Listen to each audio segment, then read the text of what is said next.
The leather of Evelyn's traveling bag cut into her palm as she stood on that platform, watching the steam curl up from the locomotive like souls escaping purgatory. 3 months. That's all it had taken for Nevada to chew her up and spit her out. Behind her, Silver Creek sprawled in the afternoon heat, a collection of weather-beaten buildings that called itself a town but felt more like a punishment. The schoolhouse where she'd taught stood at the far end of the main street, its windows dark now. They'd dismissed her last Tuesday. Not enough children enrolled, they'd said. Not enough interest in having an Eastern woman teaching their kids fancy ideas, they'd meant. Miss Harper.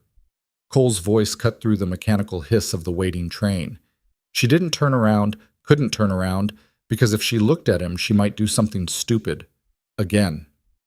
Stupid seemed to be her specialty lately. "The train's leaving," she said, eyes fixed on the conductor, checking his pocket watch. "I know. I have to be on it." "Do you?" The simplicity of the question infuriated her. She spun around, jerky and graceless, her skirts kicking up dust that immediately coated her already filthy hem. Cole stood 3 feet away, hat in his hands, looking exactly like what he was. A man who spent his life fighting dirt and cattle and weather that didn't give a damn about human ambition. "Yes," she snapped. "I do. There's nothing for me here. The school position is gone. My boarding room wants next week's rent that I don't have. Mrs. Patterson has made it abundantly clear that proper ladies don't speak their minds at church socials, and apparently teaching Shakespeare to ranch children is corrupting their souls. So yes, Mr. Bennett, I have to be on this train." He didn't flinch, didn't argue, just stood there with those steady gray eyes that had unnerved her since the first time he'd walked into her classroom, delivering his neighbor's son for lessons. "What if you didn't?" he said. "Didn't what?" "Didn't get on the train." Evelyn laughed, sharp and bitter. "Then I'd be unemployed and homeless in a town that despises me. Wonderful alternative." "You'd have options." "Such as?" Cole shifted his weight, and for the first time she saw uncertainty cross his weathered face. "Such as, the Mendoza family needs help. Jose's wife just had their 4th baby. They're drowning in work and can't afford to hire someone, but I'm already working for free everywhere I turn. I cleaned the church last month because Pastor Williams suggested it might improve my standing. I taught reading lessons to anyone who'd come, no charge. I mended Mrs. Henderson's dresses in exchange for 3 dinners. I'm tired of being a charity case, Mr. Bennett." "They'd pay you." "With what? Everyone keeps telling me how hard these ranch families work just to survive." "I'd pay you." The words dropped between them like stones in still water. Evelyn stared at him. "Excuse me?" "I'd pay your wages. The Mendozas need help, genuine help. Maria can't manage the house and 4 children and the bookkeeping and everything else Jose needs while he's working 18-hour days trying to keep that ranch alive. You'd be working for them, but I'd cover your salary for the first 3 months, give you time to figure out what comes next." "That's..." Evelyn's throat closed around the words. "That's charity." "No, that's an investment." "In what?" "In someone I think is making a mistake." The conductor's final call echoed across the platform. Last chance, safety or insanity, Boston or this godforsaken desert. "You don't even know me," Evelyn said, but her hand loosened on the bag. "I know you taught my neighbor's kid to read in 6 weeks when everyone said he was too slow to learn. I know you stood up to Marcus Thornton when he tried to shut down your literature lessons because they were inappropriate for girls. I know you rode out to the Johansson place during that storm last month to deliver medicine to their sick daughter because the doctor wouldn't go. The doctor is a coward. And you're not." Evelyn's chest ached. When had anyone last said something like that to her? When had anyone looked at her failures and seen something other than failure? "Why?" she asked. "Why would you do this?" Cole's jaw worked for a moment. "Because 3 months ago I watched you step off a train with more hope in your eyes than I'd seen in this town in years. And I watched this place try to crush it out of you day by day, and He stopped, started again. "I'm tired of watching good things get destroyed just because they're different." The train whistle screamed again. The conductor was climbing aboard. "I can't pay you back," Evelyn said. "Not for months, maybe not for years." "Didn't ask you to." "I might fail completely.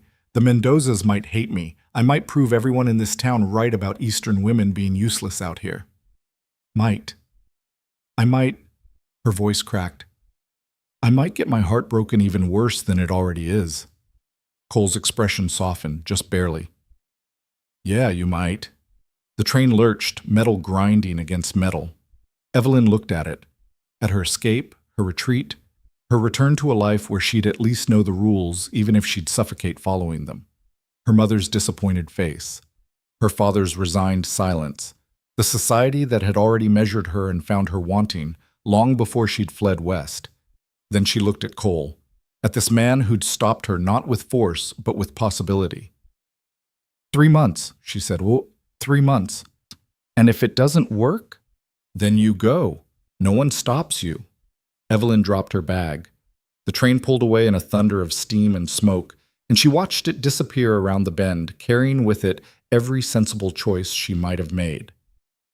You're either very kind or very foolish, Mr. Bennett, she said. Call me Cole, and I've been called worse. The Mendoza Ranch sat 5 miles outside Silver Creek, tucked into a valley where the land looked slightly less hostile. Slightly. Evelyn made the journey in Cole's wagon, sitting stiff-backed on the wooden seat as he drove in silence. She should have asked more questions. What exactly would she be doing? Where would she sleep? What if the Mendozas didn't want her there? But the words stayed locked behind her teeth, trapped by pride and terror and the dawning realization of what she'd just done. Left the train, stayed in Nevada, accepted money from a man who was basically a stranger. Her mother would have fainted. They're good people, Cole said, breaking the silence. Jose came up from Mexico 15 years ago with nothing, built that ranch from scratch. Maria's from Silver Creek originally. Her father was the blacksmith.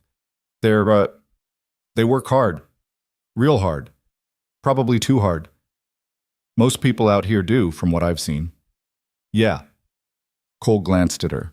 You included. Evelyn didn't know how to respond to that, so she looked at the landscape instead. Scrub brush and stubborn wildflowers. Rocky outcroppings that shimmered in the heat. Mountains in the distance that promised coolness they never quite delivered. It was harsh land, unforgiving land, land that killed the weak and broke the stubborn, and maybe, possibly, rewarded the desperate. That's your place? She asked, pointing to a ranch house visible on the next ridge. Yeah, the Bennett Ranch. My father's before me, his father's before him. I'm the last of the line, looks like. Something in his tone made her look at him more carefully. You're not married. Observant. I meant... She stopped. It wasn't her business. None of this was her business. Most women out here want someone more settled, Cole said, eyes on the road. Someone who doesn't spend 6 months of the year fighting nature and the other 6 months recovering. Can't say I blame them. But you stay. It's home. It's stupid, maybe, but it's home. Evelyn understood that more than she wanted to admit. Boston had never felt like home, despite being born there, despite living 26 years within its suffocating propriety. But Silver Creek didn't feel like home either. Maybe nowhere would. Maybe home was just another thing she'd left on that train. The Mendoza house appeared around a bend, smaller than Cole's, with a sagging porch and chickens scattered across the yard. Laundry hung on lines strung between posts, tiny clothes alongside work shirts. A baby's cry drifted through the open windows. Maria Mendoza emerged as they pulled up, an infant on her hip, and exhaustion carved into every line of her face. She was younger than Evelyn had expected, maybe 30, with dark hair pulled back and flour dusting her apron. Cole, she said, her English touched with an accent that made it sound musical. Then she saw Evelyn and stopped. Who is this? This is Miss Harper, Cole said, climbing down. Evelyn Harper. She's the teacher, was the teacher, at the school. I know who she is. Maria's expression didn't exactly warm. Why is she here? Evelyn felt her stomach drop. This was a mistake. A massive, humiliating mistake. But Cole just smiled, easy and calm. Because she needs work and you need help. And I figured we could solve both problems at once. We can't afford... I'm covering her wages for 3 months. After that, we'll figure it out. But right now, Maria, You look like you're about to collapse. Jose is working himself into an early grave, and your kids are running wild because neither of you has a spare second to breathe. Let her help." Maria stared at him, then at Evelyn, then back at Cole. "This is your idea?" she asked. "It's mine," Evelyn said, finding her voice. "Mr. Bennett made the offer, but the decision is mine. And I understand if you don't want me here. I know the town doesn't think much of me, but I'm a hard worker. I learn fast, and I promise I won't make things worse." The baby on Maria's hip started crying harder. She bounced him automatically, her expression unreadable. "Can you cook?" she finally asked. "Yes." "Clean?" "Yes." "Handle children?" "I've been teaching for 4 years." "Teaching isn't the same as raising." "No, but I can learn." Maria studied her for a long, uncomfortable moment.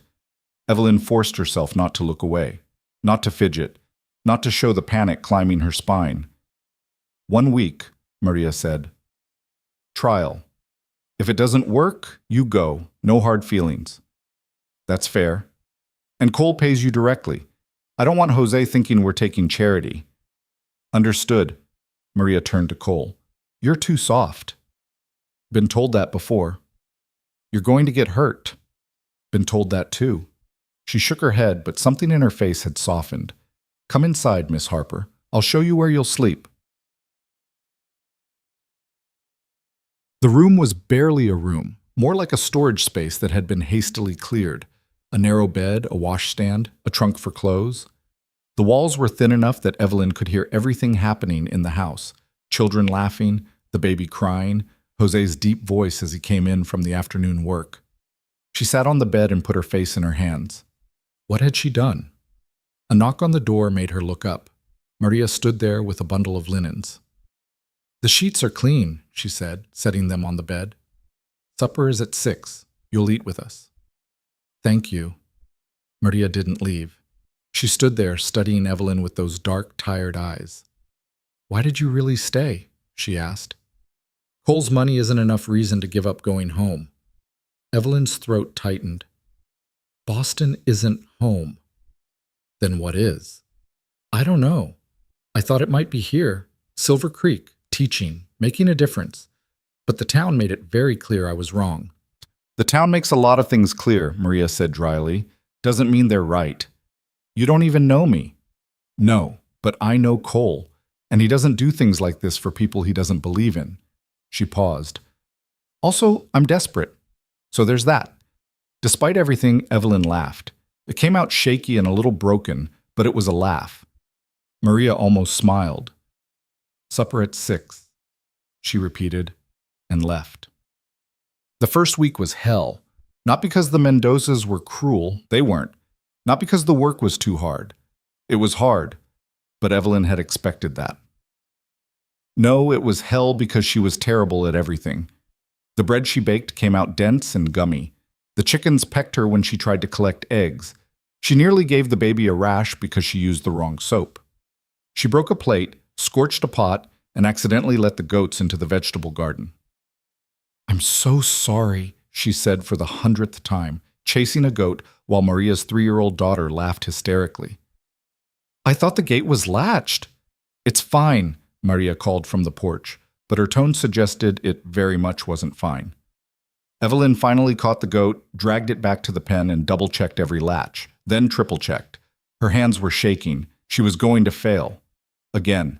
That night, after the children were in bed and the dishes were done, Jose found her sitting on the porch steps. He was a quiet man, built like he'd been carved from the same rock as the mountains, with kind eyes and hands scarred from years of hard labor. "First week is always worst," he said, settling beside her. "I'm not sure I'll make it to a second week." "Maria thinks you will." Evelyn looked at him, surprised. "She does?" "She said you remind her of herself. When she first married me. Didn't know anything about ranch life. Burned everything she cooked. But she learned." He smiled slightly. "You learn too." "What if I don't?" Jose shrugged. "Then you try something else. But Maria doesn't think you're the quitting type." "She barely knows me." "Sometimes that's enough." He went inside, leaving Evelyn alone with the night sounds. Coyotes in the distance, the wind through the scrub, the creek that gave Silver Creek its name babbling somewhere in the darkness. She thought about that train, long gone to California by now. Thought about the life she could have reclaimed, safe and predictable and slowly suffocating. Then she thought about the bread she'd baked today, still dense but less so than yesterday. The eggs she'd collected with only 2 pecks instead of 10. The baby who'd smiled at her while she changed his diaper. Small victories. Tiny, almost invisible victories. But victories nonetheless. Cole came by on the 8th day. Evelyn was in the yard, hanging laundry while Maria taught her the trick to getting shirts to dry without wrinkles. She saw him ride up and felt her stomach do something complicated. She hadn't seen him since he'd dropped her off. Hadn't expected to. This was a business arrangement, not a friendship. He'd paid her salary to Jose, and that was that. But he dismounted with a canvas bag in his hand and headed straight for her. Miss Harper. Mr. Bennett. She focused on the shirt she was hanging, trying to ignore the way Maria was watching them with barely concealed interest. What brings you by? Wanted to see how you were settling in. He glanced at Maria. If that's all right. She's doing fine, Maria said. Better than fine. Come inside. I'll get you coffee. I don't want to impose. You're paying her wages. Least I can do is offer coffee. Maria headed toward the house, clearly expecting them to follow. Cole looked at Evelyn, eyebrows raised in question. She sighed and grabbed the laundry basket. The kitchen was warm and smelled like the stew Maria had simmering for supper. They sat at the scarred wooden table while Maria poured coffee that was strong enough to strip paint. So, Cole said, 1 week down. 8 days, Evelyn corrected. But who's counting? You are? Apparently. She couldn't help but smile. It's been educational. That's diplomatic. I've learned that chickens are vengeful creatures, goats are escape artists, and bread requires more prayer than I previously thought. Maria snorted into her coffee. The bread is getting better. The bread is edible now. That's different from good. Give it time. Cole was watching her with something in his expression that Evelyn couldn't quite read. Not pity, thank God. Maybe curiosity, concern. You didn't have to check on me, she said. I'm still here, still working. That's what matters. Maybe I wanted to check anyway. Why? He took a drink of coffee, considering. Because I put you in this position. Seemed fair to make sure it wasn't a disaster. It's not a disaster. Yet, Maria added helpfully. Yet, Evelyn agreed. But I'm learning, slowly, very slowly, but learning. Cole set down his cup. I brought you something. He pushed the canvas bag across the table. Evelyn opened it cautiously. Inside were books, 6 of them, worn but well kept. Shakespeare, Dickens, Whitman, Thoreau. Her throat closed up. I heard Mrs. Patterson made you leave yours at the boarding house, Cole said. Figured you might want something to read. These are yours? My mother's. She taught me to read with those. Seemed like they should go to another teacher. Evelyn touched the top book. Romeo and Juliet, the binding cracked from years of handling. She remembered reading this to her students, watching their faces light up with the tragedy and romance. Remembered Marcus Thornton storming into her classroom, demanding she stop corrupting young minds with such inappropriate material. She'd refused, and he'd gotten her fired. Thank you, she said, and hated how her voice shook. This is... Thank you. Just books. They're not just books. Maria stood abruptly. I should check on the baby. She disappeared before either of them could respond, leaving them alone in the kitchen. Cole shifted in his chair. I should go. Let you get back to work. Wait. Evelyn didn't know what she wanted to say, just that she couldn't let him leave without saying something. Why are you really doing this? And don't tell me it's an investment or because you think I'm making a mistake. There's something else. He was quiet for a long time, turning the coffee cup in his hands. 5 years ago, he finally said, I was engaged. Rebecca Thornton, Marcus's sister. Evelyn's eyebrows shot up. She knew Marcus Thornton. The man ran half of Silver Creek's businesses and thought his opinion should govern the other half. She'd never heard about a sister.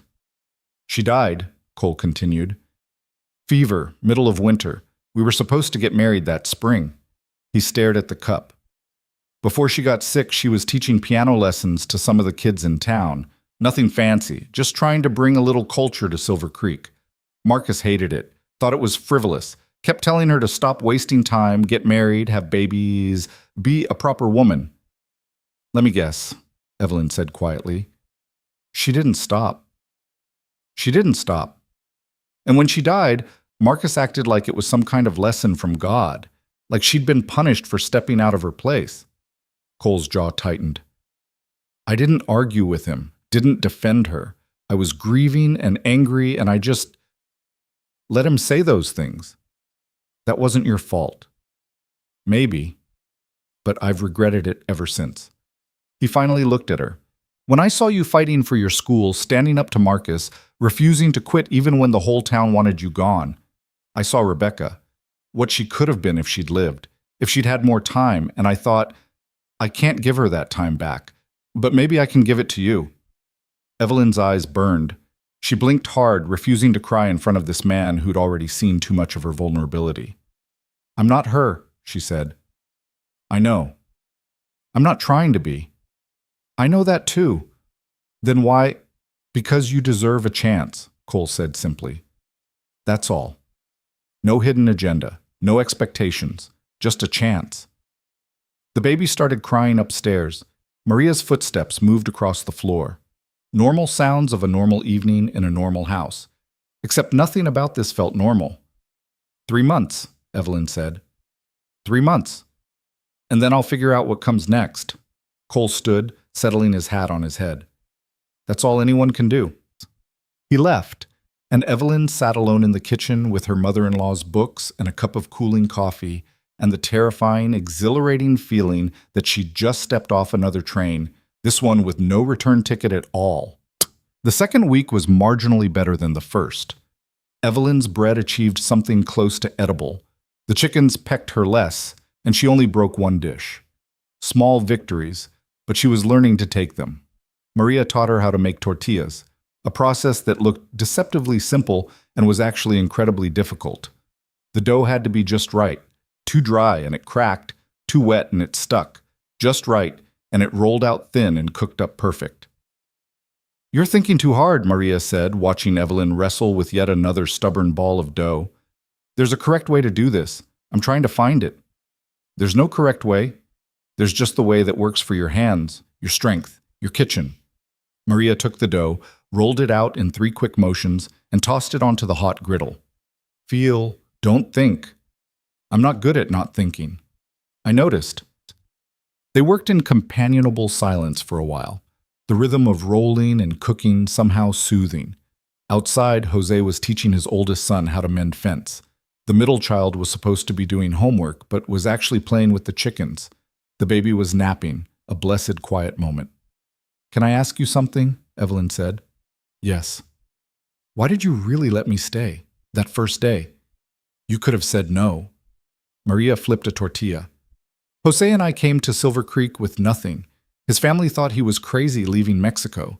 My family thought I was crazy, marrying a man with no land, no money, just dreams. Everyone said we'd fail. She smiled slightly. We nearly did. That first year was brutal. But people helped us. The former blacksmith, my father's friend, he gave Jose work. The Hansons let us stay in their barn until we could afford our own place. Mrs. Chen taught me English. Small helps, but they meant everything. So you're paying it forward. So I'm doing what was done for me. Maria looked at her directly. Also, Cole wouldn't ask if it wasn't important. He doesn't ask for things, ever. So when he showed up with you, I knew it mattered. I don't want to be someone's charity case. Then don't be. Work hard, earn your place, prove yourself. That's how it works out here. Nobody cares who you were or where you came from. They care what you do with your hands and your back and your mind. She gestured at the tortillas. These are getting better. See? You're learning. Evelyn looked at the pile of finished tortillas. Some perfect, some lopsided, all edible. Evidence of progress, however small. Thank you, she said, for giving me the chance. Thank me by not burning dinner, Maria said, but she was smiling. On Sunday, Maria asked if Evelyn wanted to go to church. It was a trap disguised as an invitation, and they both knew it. Silver Creek's church was where the town gathered, gossiped, and judged. Evelyn had gone exactly once during her teaching stint and left feeling like she'd been dissected by a room full of vultures. "I don't think that's a good idea," she said. "Probably not, but hiding won't help either." "I'm not hiding. I'm strategically avoiding conflict." Maria laughed. "That's hiding. Come with us. Show them you're still here." So Evelyn went, wearing her least wrinkled dress and trying not to feel like a prisoner, heading for execution. The church was exactly as she remembered, small, plain, with hard wooden pews and windows that let in too much light. It was packed, families squeezed together, children squirming. Every head turned when the Mendozas walked in with Evelyn trailing behind. The whispers started immediately. Still here? Thought she left. Mendoza Ranch? Why would they? Cole Bennett's charity case." Evelyn kept her spine straight and her face neutral. Maria had warned her, don't react, don't engage, just sit through the service and leave. Giving them ammunition was foolish. But then Marcus Thornton stood up as they passed his pew. "Jose," he said, loud enough for half the church to hear. "Didn't expect to see you bringing Miss Harper. Thought she'd gone back east where she belongs." Jose's expression didn't change. "She works for us now." "Works for you? Doing what?" "Helping Maria with the house, the children." Marcus's smile was thin and cold. "How generous of you to take in strays. Though I'd be careful, Eastern women don't tend to last long out here. Too soft. Too used to easy living." "That's enough," Cole's voice cut across the church. Evelyn's head snapped around. She hadn't seen him come in, but there he was, standing near the back with his hat in his hands and steel in his eyes. "I was just giving Jose some friendly advice," Marcus said. "Didn't sound friendly." "Well, we're all concerned about our neighbors making wise decisions. Taking in someone who couldn't even keep a teaching position. She kept that position just fine until you convinced the board to shut her down because she was teaching books you didn't approve of." The church went dead silent. Marcus's face darkened. Those books were inappropriate for children. Shakespeare is inappropriate. The way she was teaching it, yes, filling young girls' heads with romantic nonsense. "You mean teaching them to read critically, to think for themselves. That's what really bothered you."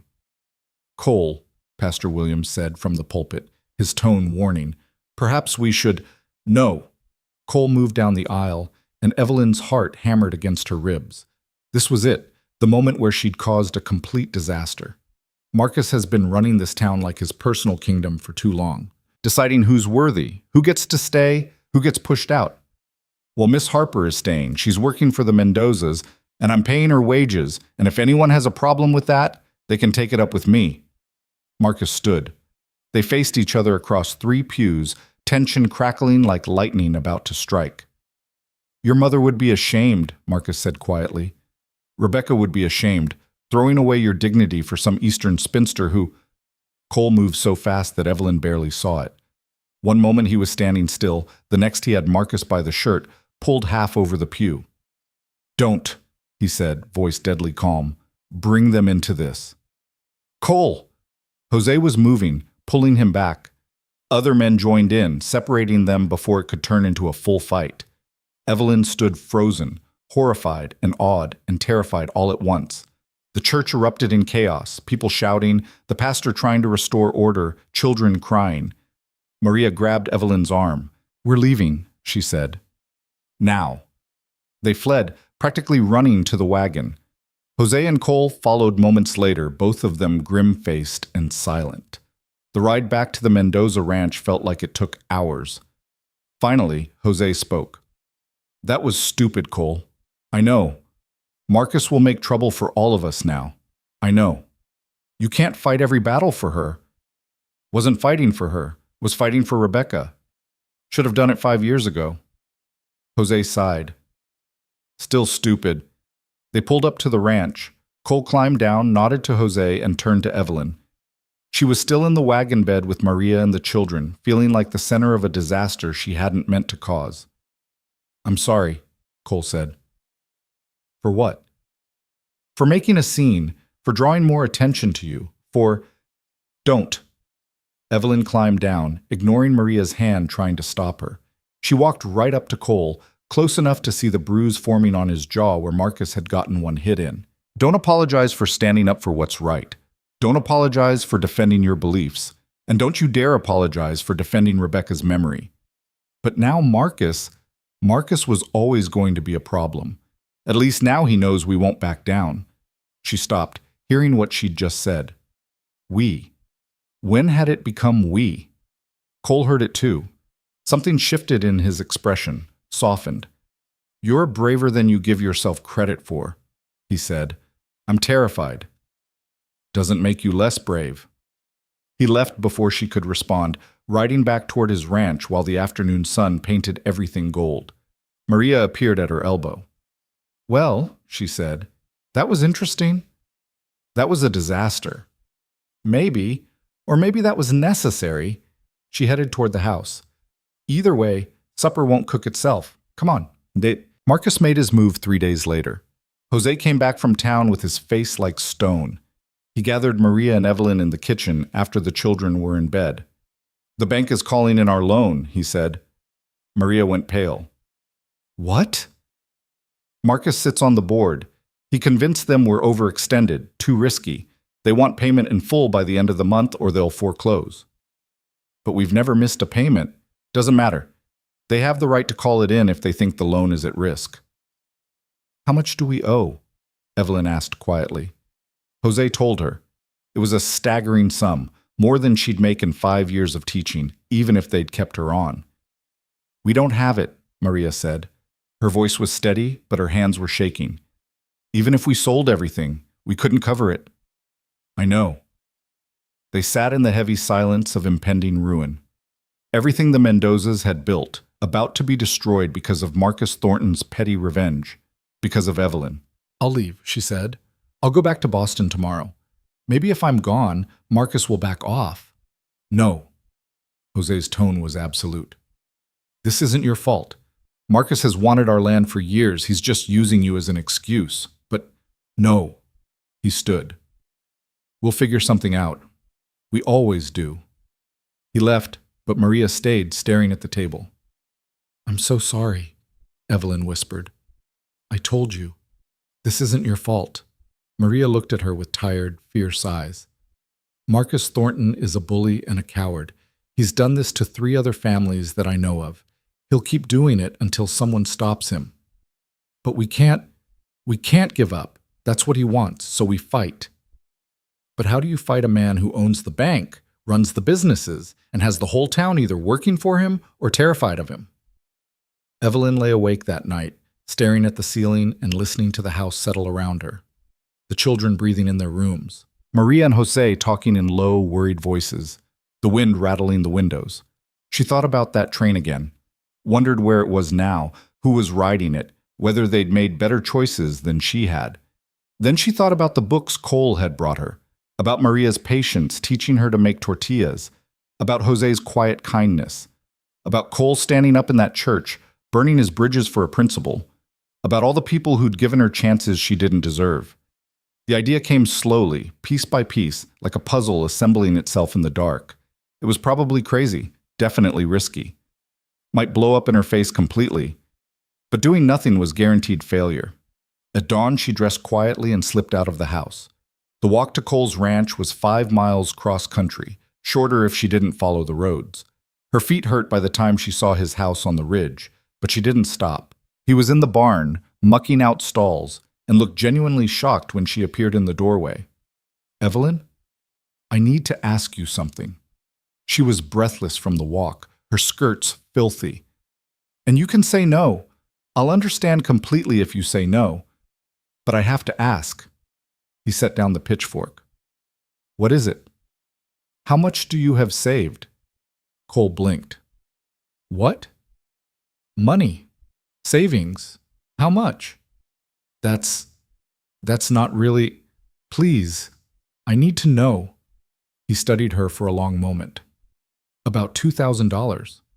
Why? Evelyn's mind raced, calculating. The Mendozas need $3,000 to pay off their loan. If you lend them $2,000 and I can write to my father. We're not close, but he has money. He might send me $1,000 if I beg. Evelyn, I can't. I know it's insane. I know I'm asking you to risk everything you have for people you barely know. I know the Mendozas just fine. That's not the problem. Then what is? Cole moved closer, his expression serious. If I give them that money and they can't pay it back, I lose my ranch. Everything my family built. Everything Rebecca loved. That's not a small risk. I know. But you're asking anyway. I'm asking anyway. Why? Evelyn's throat was tight. Because they gave me a chance when no one else would. Because they're good people who don't deserve to lose everything because of Marcus Thornton's cruelty. Because... Her voice broke. Because I'm tired of running away. I'm tired of watching good things die because I was too afraid to fight for them. Cole was quiet. Then, your father. You really think he'd send money? I don't know. Maybe. If I grovel enough. And if he doesn't? Then we're still 1,000 short and everything falls apart anyway. She met his eyes. But at least we tried. The silence stretched out, broken only by the horses shifting in their stalls. Finally, Cole said, I'll do it. You will? On one condition. Anything. When you write to your father, you tell him the truth. No groveling, no begging, just the truth about what you're trying to do and why. But he'll never... Maybe he will. Maybe he won't. But you don't make yourself smaller for anyone, not even him. That's the condition. Evelyn wanted to argue that he didn't understand her father, didn't understand Boston society, didn't understand how little respect she had left to lose. But something in his face stopped her. Okay, she said. The truth? Then I'm in. They shook hands there in the barn, sealing a deal that could save the Mendozas or destroy them all. Evelyn walked back to the ranch with the sun rising behind her, painting the harsh Nevada landscape in shades of gold and orange. She was probably making another massive mistake.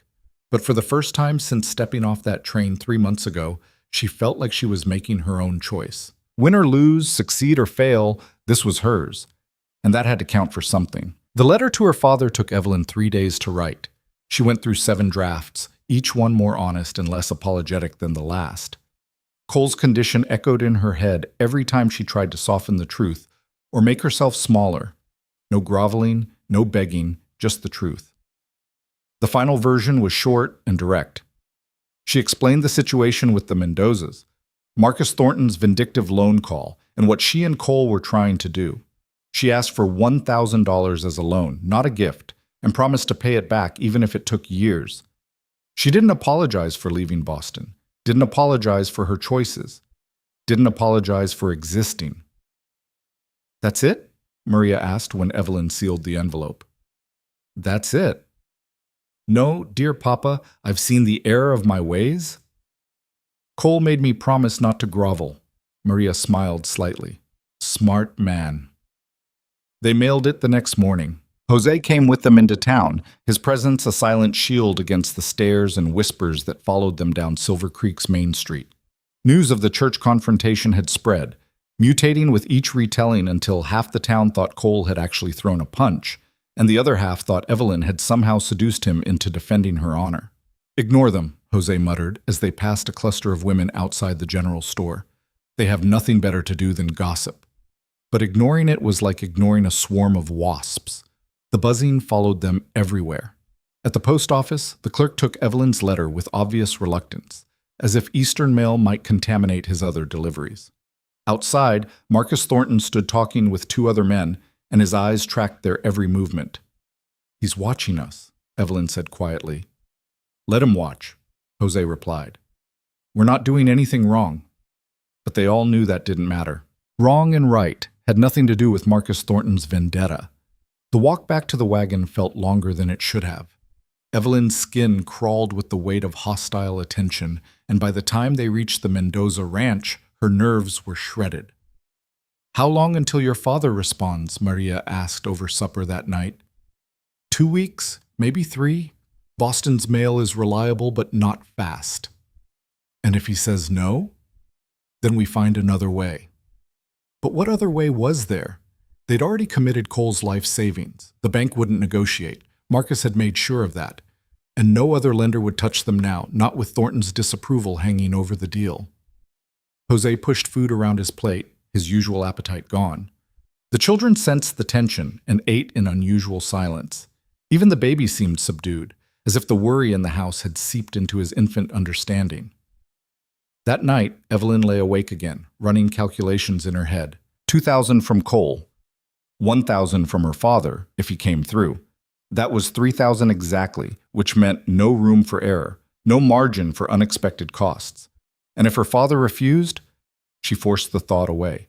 Worrying wouldn't change anything. All she could do was wait.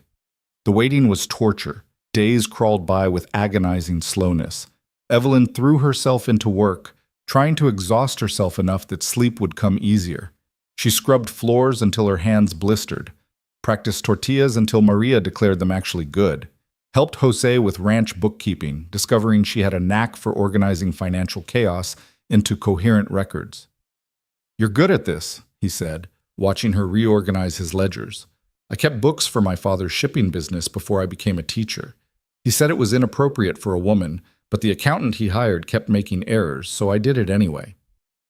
"Why did you stop?" "He found out, made me quit, said it was embarrassing having his daughter do work meant for clerks." She didn't look up from the ledger. "That was the beginning of the end, really. After that, everything I did embarrassed him. Teaching was the final straw." Jose was quiet for a moment. "His loss. That's generous of you." "Not generous, true. These books were a mess before you touched them. Now I can actually see where money's going, where we're wasting, where we could improve." He tapped the ledger. "That's valuable. Your father was a fool." The simple declaration made Evelyn's throat tight. She'd spent so long internalizing her father's disappointment that hearing someone call him a fool felt revolutionary. "Thank you," she managed. "Don't thank me. Just keep doing this. When we save the ranch, we'll need someone who can keep our finances organized." When, not if. Jose's stubborn optimism was either inspiring or delusional, and Evelyn couldn't decide which. Cole came by twice that first week after their barn meeting. The first time he brought supplies, flour, sugar, coffee, that Maria accepted with visible relief. The second time, he came with no excuse at all, just appeared in the yard while Evelyn was teaching the older children their letters on the porch. "Mr. Bennett," she called, "we weren't expecting you." "I was in the area." He dismounted, nodding to the children who stared at him with wide eyes. "Thought I'd check how things were going." "The letter's been sent. Now we wait." "That's not what I meant." Evelyn dismissed the children, who scattered toward the barn with obvious relief at escaping lessons. When they were alone, she looked at Cole properly. He seemed tired, with new lines around his eyes that hadn't been there a week ago. "Marcus has been spreading rumors," he said without preamble, "saying I've been financially irresponsible, that I'm risking my ranch for improper reasons. Some of my suppliers are getting nervous." Evelyn's stomach dropped. "You're losing business because of this." "Some, not all. Cole, it's fine. It's not fine. You're being punished for helping us. I'm being punished for defying Marcus. There's a difference." He leaned against the porch railing. "He's done this before. Pressures people until they fall in line. Usually it works. But not this time? Not this time."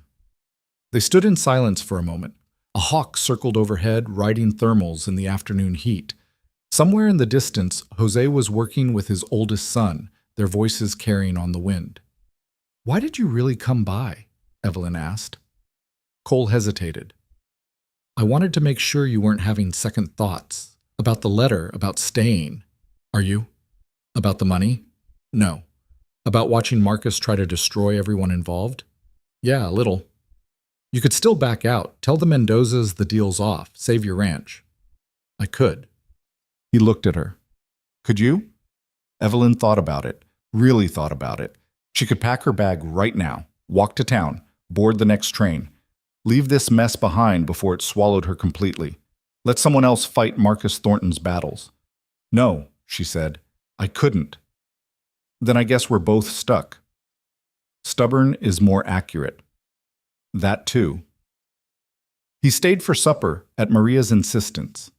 It was simple food, beans and tortillas and the last of the spring vegetables, but there was laughter around the table that had been missing for days. Cole told stories about his childhood on the ranch, about his mother's determination to civilize a wild territory through force of will and good books. The children listened with rapt attention, even the 3-year-old managing to sit still. After they ate, Jose walked Cole out to his horse while Evelyn helped Maria with dishes. "He's a good man," Maria said, scrubbing a pot. "Yes. He looks at you different than he looks at other people." Evelyn nearly dropped the plate she was drying. "What?" "Don't what me. I have eyes, so does Jose. So do the children, though they're too young to understand what they're seeing. He looks at me like he looks at everyone else. He looks at everyone else like a rancher looks at weather, assessing, practical, remote. He looks at you like—" Maria paused, considering. "Like you're something unexpected, something that might matter." "That's ridiculous." "Is it?" "He's still grieving his fiancée, Rebecca. He told me about her." "I know about Rebecca. Everyone knows about Rebecca." Maria set down the pot. "She died 5 years ago." Cole grieved. Still grieves, probably. But grief doesn't mean his life stopped. "I'm not interested in being anyone's consolation prize." "Good. Because I don't think that's what he's offering." Evelyn opened her mouth to argue, but Jose and Cole's voices drifted through the window, low, serious, punctuated by occasional laughter. She thought about the books he'd brought her, the way he'd stood up in church, the $2,000 he was risking on her wild plan. "I don't have time for this," she said finally. "We have a ranch to save." Maria smiled. "You can do both." "I barely know him." "Then get to know him. You have time, unless you're planning to leave when the 3 months are up." The 3 months. Evelyn had almost forgotten about Cole's original timeline. They were halfway through now, and the end date loomed like a cliff edge she'd been trying not to see.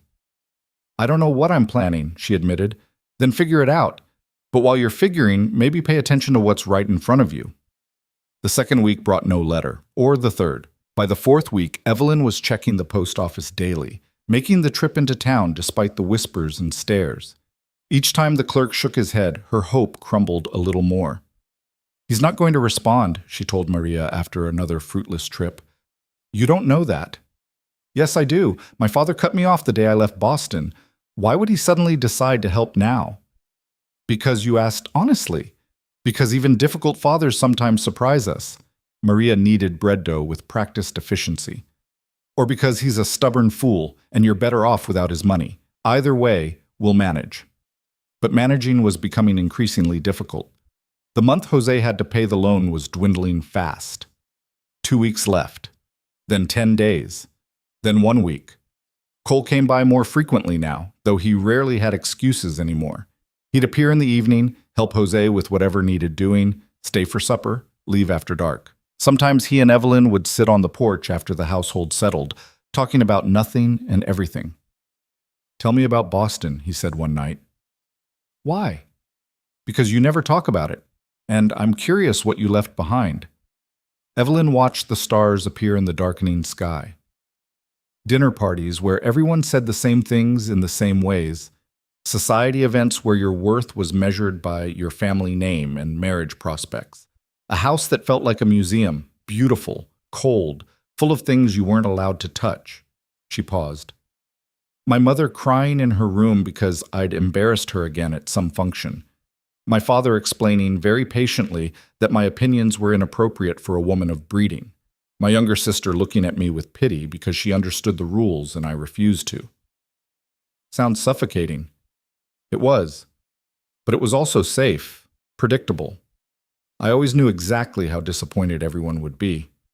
Cole was quiet for a moment. "You know what I remember most about Rebecca? She used to say that safety wasn't living, that predictability was just another word for dying slowly. She wanted to travel, see the world, do things women weren't supposed to do." He smiled sadly. "We used to fight about it. I'd tell her to be realistic and she'd tell me to be brave. Turns out she was right." "You can't blame yourself for wanting stability." "Can I? She died without ever getting to do half the things she dreamed about. And I could have helped her, could have encouraged her instead of trying to make her fit into the life I thought we should have. She chose to stay with you. That counts for something. Maybe. Or maybe she just ran out of time before she figured out she deserved better. The honesty in his voice made Evelyn's chest ache. She understood that regret, the feeling of having chosen wrong, moved too slow, settled for less than what was possible. I don't think you give her enough credit, she said. From what you've told me, Rebecca knew her own mind. If she wanted to leave, she would have. She stayed because she loved you. And I loved her, love her. Does that ever stop? I don't know. I've never loved anyone like that. Cole turned to look at her, his expression unreadable in the darkness. Never? Never. Too busy being inappropriate and embarrassing my family. Their loss. It was almost exactly what Jose had said, but coming from Cole it felt different, heavier, more personal. We should go inside, Evelyn said, suddenly aware of how close they were sitting, how isolated the porch felt, how easy it would be to make another spectacularly bad decision. Maria will worry. Maria knows exactly where we are. Then she'll gossip. She already does. Evelyn stood anyway, needing distance and clarity and air that didn't feel charged with possibility. Good night, Cole. Good night, Evelyn. She went inside and didn't look back, but she felt his eyes on her until she closed the door. The letter arrived on a Tuesday, exactly 4 weeks after she'd sent hers. Evelyn was at the post office early, having spent another sleepless night calculating impossible mathematics. The clerk handed over the envelope with obvious reluctance, and she recognized her father's handwriting immediately. Her hand shook as she walked outside. She couldn't open it here, not on Silver Creek's main street where everyone would see her reaction. So she walked to the edge of town, to a scrubby patch of land where no one ever went, and sat on a boulder that was probably home to scorpions. The envelope crackled as she opened it. Inside was a single sheet of paper and a bank draft. The letter was short. Evelyn, your mother was horrified by your request. Your sister thinks you've lost your mind. I confess I'm not certain they're wrong. However, your honesty was refreshing, and your proposed venture shows more backbone than I credited you with. Enclosed is $1,000. It's a loan, not a gift. I expect repayment with 5% interest. Prove me wrong about you. Father. Evelyn read it 3 times, then she looked at the bank draft, the amount written in her father's precise hand. $1,000. Exactly what they needed. She started laughing. It came out choked and slightly hysterical, relief and disbelief tangled together. He'd actually done it. Her rigid, disappointed, impossible father had actually sent the money. Prove me wrong about you. The challenge in those words stung and inspired in equal measure. She ran back to the Mendoza ranch, ignoring the stares, clutching the envelope like it might evaporate if she let go. Maria was in the garden when she arrived, and took one look at Evelyn's face before dropping her basket. He sent it? She asked. He sent it. Maria whooped, and grabbed Evelyn in a fierce hug. Jose came running from the barn, saw them embracing, and understood immediately. The money came through? All of it. We have $3,000. Jose's legs seemed to give out. He sat down hard on the porch steps, put his face in his hands, and Evelyn realized with shock that he was crying. Maria went to him, her own tears flowing, and they held each other while their children emerged from various corners of the property, confused by their parents' reaction. Evelyn stood apart, watching this family celebrate salvation from ruin, and felt something crack open in her chest. This was what she'd fought for. This moment. This family staying whole. We need to tell Cole, she said. Jose looked up, wiping his eyes without shame. Go, tell him. We'll celebrate properly tonight. Evelyn didn't bother with the wagon. She walked the 5 miles to Cole's ranch at a near run, arriving sweaty and out of breath and grinning like an idiot. She found him in the corral, working with a young horse that clearly didn't want to be worked with. Cole! He turned, saw her face, and his expression transformed. The letter? The letter came. My father sent the money, all of it. We have $3,000. Cole vaulted the fence in one smooth motion and crossed the distance between them in 3 strides. Then he picked her up and spun her around, both of them laughing like children. When he set her down, they were standing close enough that she could see gold flecks in his gray eyes, close enough that the laughter died into something else entirely. "We did it," he said quietly. "We did it. You did it. That letter, asking your father, that took courage I don't think I have. You risked your entire savings. That's courage. That's desperation. What you did was different." They stood there, not quite touching, the moment stretching between them like a bridge waiting to be crossed. Then Cole stepped back, breaking whatever spell had formed. "We should go to the bank, today, before Marcus can cause more trouble." "Right. Yes, the bank." They rode into town together, a statement that Evelyn knew would spawn 1,000 new rumors. She didn't care. Let them talk. She and Cole had just saved a family from ruin, and Silver Creek's gossips could choke on it. The bank manager was a nervous man named Peterson who clearly wanted to be anywhere but behind his desk when they walked in. Marcus Thornton sat in a corner chair, reading a newspaper with theatrical disinterest.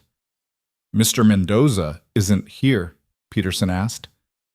"He sent us," Cole said, placing a bank draft on the desk. $2,000 from me, $1,000 from Miss Harper's family in Boston. That's $3,000 total, the exact amount of the Mendoza loan. We're paying it off. Today." Peterson picked up the draft with trembling fingers. The board would need to." "The board demanded payment," Evelyn interrupted. "Here's payment. Unless there's some other excuse you'd like to manufacture." Marcus set down his newspaper. Strong words from someone living on charity. "This isn't charity. It's a loan that will be repaid. With interest." "From ranch wages? That'll take you 20 years?" "However long it takes." Marcus stood, smoothing his vest with deliberate slowness. "You know what I think? I think you've made a very expensive mistake. The Mendozas will default eventually. They always do. And when they can't pay you back, you'll have nothing. No savings, no security, no future. All because you wanted to play hero." "Better than playing villain," Cole said evenly. The two men faced each other across the bank's narrow space, and Peterson looked like he wanted to disappear into his desk. "Process the payment," Marcus said finally. "Can't fault them for trying even if it's doomed to fail." "It's not doomed," Evelyn said. "We'll see." Marcus collected his newspaper and walked out, his footsteps echoing on the wooden floor. Peterson processed the payment with hands that never quite stopped shaking. When he handed over the receipt marking the Mendoza loan as paid in full, Evelyn felt something release in her chest that she hadn't realized was coiled tight. They'd won. For now, at least, they'd actually won. Outside, Cole leaned against the hitching post and exhaled slowly. That was terrifying. That was victory. Victory that cost me everything I own and you everything your father was willing to give. Do you regret it?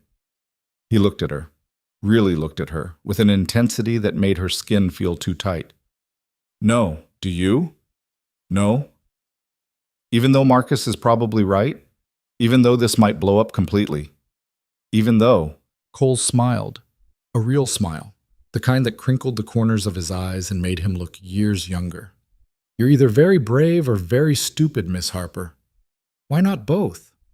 They rode back to the Mendoza ranch together, and when they arrived, the celebration was already in full swing. Maria had cooked everything in the house. Jose had opened a bottle of whiskey he'd been saving for years. The children were sticky with honey cake and running circles around the yard in hysterical joy. You did it! Maria grabbed Evelyn and Cole in turn, hugging them fiercely. You saved us, both of you. We all saved each other, Evelyn said, but Maria wasn't having it. Don't be modest. You risked everything, both of you, for us, for people who are basically strangers. You're not strangers, Cole said. Not anymore. The party went late into the night. Someone produced a fiddle, and there was dancing, clumsy, laughing, joyful dancing that had nothing to do with Boston ballrooms or proper steps. Jose danced with Maria, their children, even Evelyn, spinning her around until she was dizzy and gasping. Then Cole offered his hand. I'm not a good dancer, she warned. Neither am I. We'll fumble through it together. They danced badly, stepping on each other's feet and losing the rhythm constantly. But Cole's hand was warm on her waist, and his smile was infectious. And for a moment, Evelyn forgot about Marcus Thornton and bank loans and the massive debt she'd just incurred. For a moment, she was just a woman dancing with a man under Nevada stars, surrounded by people who'd become something like family. "Thank you," Cole said quietly, close enough that only she could hear. "For what?"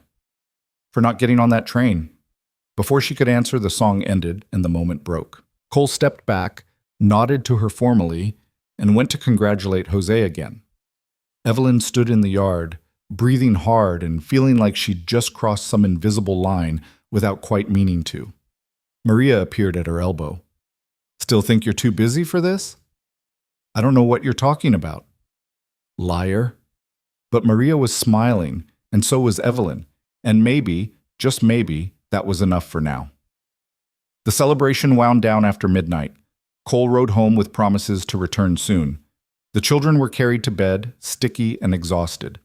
Jose and Maria retired with their arms around each other, still giddy with relief.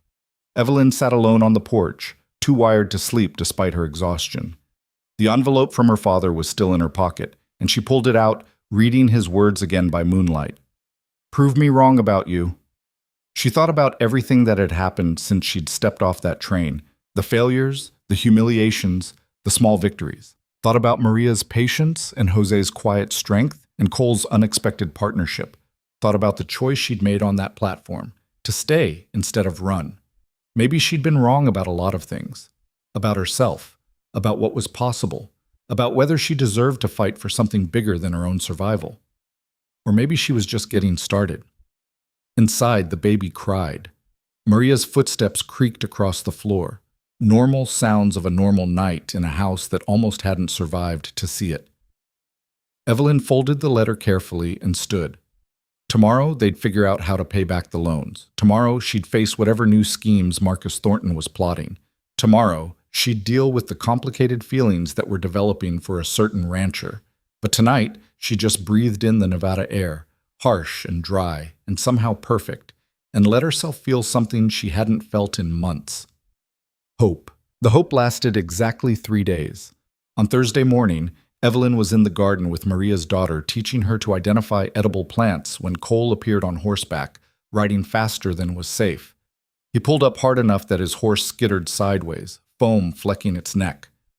"Where's Jose?" he called. "In the barn. What's wrong?" Cole didn't answer, just dismounted and strode toward the barn with his jaw set in a way that made Evelyn's stomach drop. She followed, leaving the little girl surrounded by herbs. Inside, Jose was repairing tack, his hands moving with the automatic precision of long practice. He looked up when they entered, and his expression shifted immediately. "What happened?" "Marcus filed a complaint with the Territorial Land Office," Cole said without preamble. "Claims your property boundaries are wrong.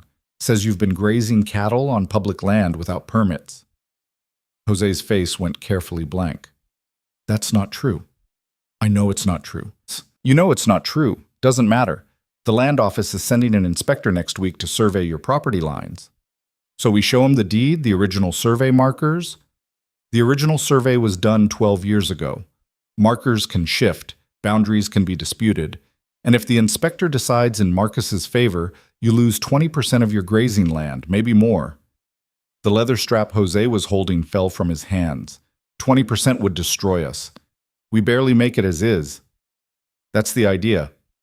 Evelyn felt rage rising in her chest, hot and sharp. "He can't do this. We just paid off the loan. He can't just—" "He can do whatever he wants," Cole said flatly. "He owns half the town, sits on every board that matters, and has enough money to tie up disputes in courts for years. Even if you win eventually, the legal fees would bankrupt you first." "So what do we do?" Jose's voice was steady, but his hands weren't. "Fight. We get our own surveyor out here before the inspector comes. Document everything. Find the original markers, photograph them, get sworn statements from anyone who remembers the initial survey. Build a case so airtight that even a corrupt inspector would have trouble disputing it. That costs money. Everything costs money. But we've come this far. We're not stopping now." Evelyn's mind was already racing ahead, calculating costs and possibilities. "How much for a surveyor?" $200, maybe more. I can wire my father again. No. Jose's tone was absolute. We already owe you and Cole everything. I won't put you deeper in debt for our problems. These are our problems now, Evelyn said. We're partners in this, whether we plan to be or not. She's right, Cole added. Marcus isn't just attacking you anymore. He's attacking anyone who defied him. That includes me and Evelyn.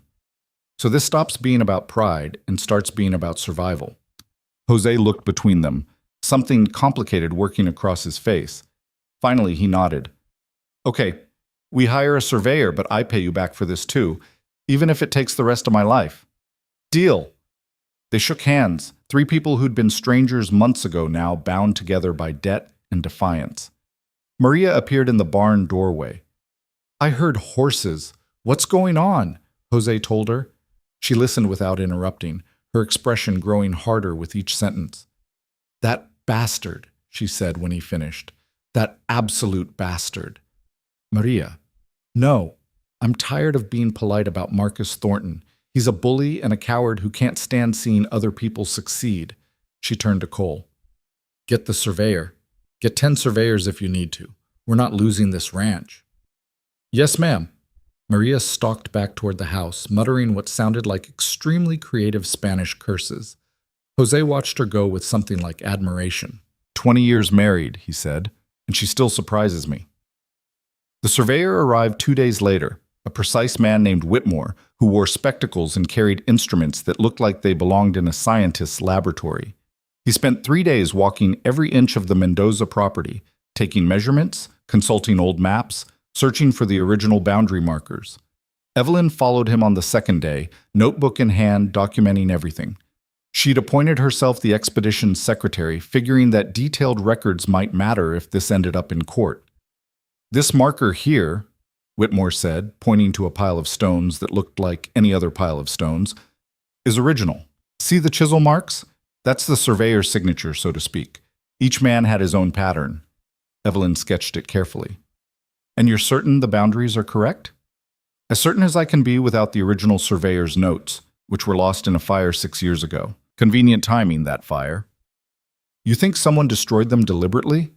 Whitmore gave her a look over his spectacles. I think Marcus Thornton has been buying up land in this valley for 15 years, and properties with disputed boundaries tend to sell cheap. Make of that what you will.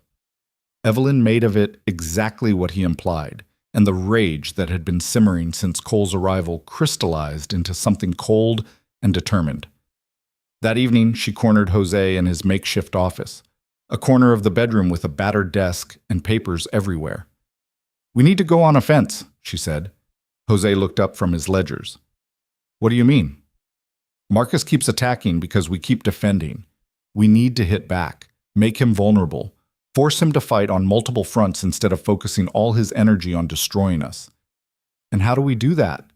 Evelyn pulled out the chair across from him and sat down. His power comes from his businesses and his influence. What if we undermine both? You want to destroy his businesses? I want to make them less profitable, less essential, give people alternatives. Jose leaned back, studying her. You've been thinking about this. I've been awake thinking about this for 3 nights straight. Marcus owns the general store, the feed supplier, the lumber mill. People have to use his businesses because there aren't other options. But what if there were? Starting competing businesses takes capital we don't have. Not competing, supplementing. What if we started a cooperative? Pool resources, bulk order supplies from Sacramento, sell to members at cost. It wouldn't replace Marcus's businesses, but it would give people choices. And every dollar that doesn't go to him is a dollar of leverage he loses. Jose was quiet for a long moment, his fingers drumming on the desk. You know what you're suggesting would make him even angrier. He's already trying to destroy us. How much angrier can he get? Famous last words. Probably. But I'm tired of playing defense, aren't you? Yes. Jose smiled, sharp and determined. Yes, I am. Talk to Maria. If she agrees, we'll call a meeting. See who else in this valley is tired of Marcus Thornton's stranglehold. Maria not only agreed, she volunteered their barn for the meeting and started spreading word that very night. Within 48 hours, they had commitments from 11 families, ranchers and farmers who'd all been squeezed by Marcus's prices and policies at one point or another. The meeting happened on a Saturday evening, the barn lit by lanterns and packed with people who looked equal parts hopeful and terrified. Evelyn stood at the front with Jose and Maria, painfully aware that she was an outsider proposing radical action to people who'd lived here far longer than she had. "Thank you for coming," Jose started. "I know this is risky, even being here, but we wanted to talk about possibilities." "Possibilities for what?" asked Frank Hansen, a wheat farmer who looked old enough to remember when Silver Creek was nothing but a trading post. "For not being under Marcus Thornton's thumb anymore," Maria said bluntly. That got everyone's attention. Evelyn stepped forward. "Mr. Thornton controls prices because he controls supply, but there's no law saying we have to buy from him. What if we pooled our resources, placed bulk orders directly from suppliers in Sacramento or San Francisco, cut out the middleman and sell to each other at cost?" "That's a cooperative," said Anna Chen, who ran a small ranch with her husband. "They tried that in Reno 3 years ago. Thornton heard about it and undercut their prices until they went bankrupt." "He could do that here too," Frank agreed. "He's got deeper pockets than all of us combined." "Only if we let him pick us off one by one," Evelyn countered. "A cooperative only works if we all commit. If we stand together, he can't undercut everyone forever. Eventually, he'd be losing money just to maintain control, and we'd still have our lower prices from bulk ordering." "Eventually, we'd all be bankrupt too," someone called from the back. "Maybe. Or maybe we'd break his monopoly and he'd be forced to compete fairly for the first time in 15 years. Silence fell over the barn. People looked at each other, having silent conversations with their spouses and neighbors. Cole, who'd been standing quietly by the door, spoke up. "Marcus came after the Mendozas because they accepted help from outsiders. He's been bleeding my ranch dry with rumors and pressure because I stood up to him in public. He'll keep doing this to anyone who challenges him unless we make it too expensive to continue. The question isn't whether we can afford to fight back, it's whether we can afford not to." More silence. Then Frank Hansen cleared his throat. "I've been ranching this valley for 43 years. Watched Marcus's father run it, then Marcus. They've always had the upper hand, always called the shots. I'm tired." He looked around the barn. "I'm 71 years old and I'm tired of being afraid. Count me in." "Us too," Anna Chen said. Her husband nodded agreement. One by one, families committed. Not all of them. 4 left without saying anything, and 2 explicitly declined. But 7 families stayed, pledging participation and pooling initial resources. It wasn't enough to truly threaten Marcus, not yet. But it was a start. After everyone left, Evelyn stood in the empty barn, feeling equal parts exhilarated and terrified. They'd just declared war on the most powerful man in the territory, with barely enough money or support to survive the first skirmish. "That was either brilliant or suicidal," Maria said, appearing beside her. "Probably both. Marcus will retaliate. You know that." "I know. He'll come after you specifically. The Eastern woman who thinks she can organize his territory against him. You'll be his primary target now." Evelyn had already considered that, had lost sleep over it. But she thought about the families who'd committed tonight, the hope in their faces mixed with fear. Thought about Jose and Maria nearly losing everything because they'd helped her. Thought about Cole risking his entire legacy for principle. "Let him come," she said. Maria studied her for a moment, then smiled. "You know what? I think you might actually survive out here." "That's the goal." "No, the goal is to thrive. Survival is just the first step." The cooperative took shape quickly. They elected Jose as president, Anna Chen as treasurer, and somewhat to Evelyn's surprise, voted her in as secretary and purchasing coordinator. She suspected they chose her partially because she was the only one with experience managing complex bookkeeping, and partially because she was already Marcus's target, so involving her further didn't increase anyone else's risk. She threw herself into the work with focused intensity, drew up bylaws, organized the first bulk purchase order, set up a system for tracking inventory and managing distribution, corresponded with suppliers in Sacramento who were initially skeptical but gradually warmed to the idea of a guaranteed large-scale buyer. Cole helped whenever he could, which was often. He'd appear at the Mendoza ranch in the evenings, ostensibly to check on cooperative business but staying long after the work was done. They'd sit on the porch talking, or walk to the creek that gave the town its name, or simply exist in companionable silence while the desert night settled around them. "You're different than when you first arrived," he said one evening. They were sitting by the creek, shoes off, feet dangling in water that was shockingly cold despite the day's heat. Different how? Harder. More focused, like you found something to fight for instead of just something to run from. Evelyn considered that. "I think I'm just tired of losing." "You haven't lost." "I've lost plenty. The teaching position, my family's respect, every ounce of security I ever had." "But you've gained things too. Like what?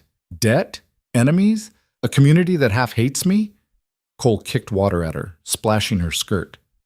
"Friends, purpose, the knowledge that you can build something from nothing. That's more than most people ever get."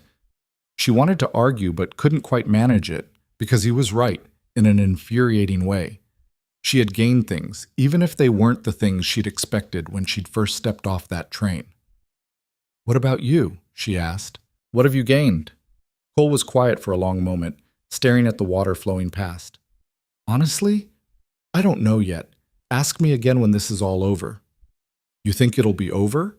Or we'll just keep fighting Marcus forever?" "It'll be over one way or another. Either we win, or he destroys us, or we reach some kind of stalemate. But it can't go on like this indefinitely." "Which outcome are you betting on?" He turned to look at her, his face half shadowed in the evening light. "I'm betting on you." The words hung between them, weighted with meaning that Evelyn wasn't quite ready to examine. She pulled her feet from the water and stood, suddenly needing distance. "We should get back. Maria will have supper ready." Cole stood too, but didn't move toward the ranch. "Evelyn, don't." "Don't what?" "Don't say whatever you're about to say. We have enough complications already." "And if I want to add one more?" She turned to face him. "Then you're an idiot. We're in debt up to our necks, fighting a man who could crush us with minimal effort, trying to hold together a cooperative that might collapse at any moment. This is literally the worst possible time for—" She stopped. "For what?" "For anything that involves feelings." Cole smiled, but there was something sad in it. "You think feelings wait for convenient timing?" "I think survival requires focus, and focus requires not being distracted by—" She gestured helplessly between them. "By whatever this is." "What if I'm already distracted?" "Then undistract yourself. We have work to do." She walked back toward the ranch, aware of him following several paces behind. Her heart was hammering, and her hands were shaking, and she hated that he'd said something, hated that he'd made the subtext text, hated that she couldn't figure out what she felt beyond terrified. At the house, Maria took one look at her face and raised an eyebrow, but mercifully didn't ask questions. They ate supper with forced normalcy, and Cole left immediately after, citing early morning obligations. That night, Evelyn lay awake again, staring at the ceiling and trying to untangle her thoughts. She'd spent years in Boston being told she was too much, too opinionated, too stubborn, too unmarriageable. Had internalized the message that romance wasn't for women like her, that she should be grateful for spinsterhood and the freedom it provided. Had convinced herself she didn't want partnership, didn't need it, was better off alone.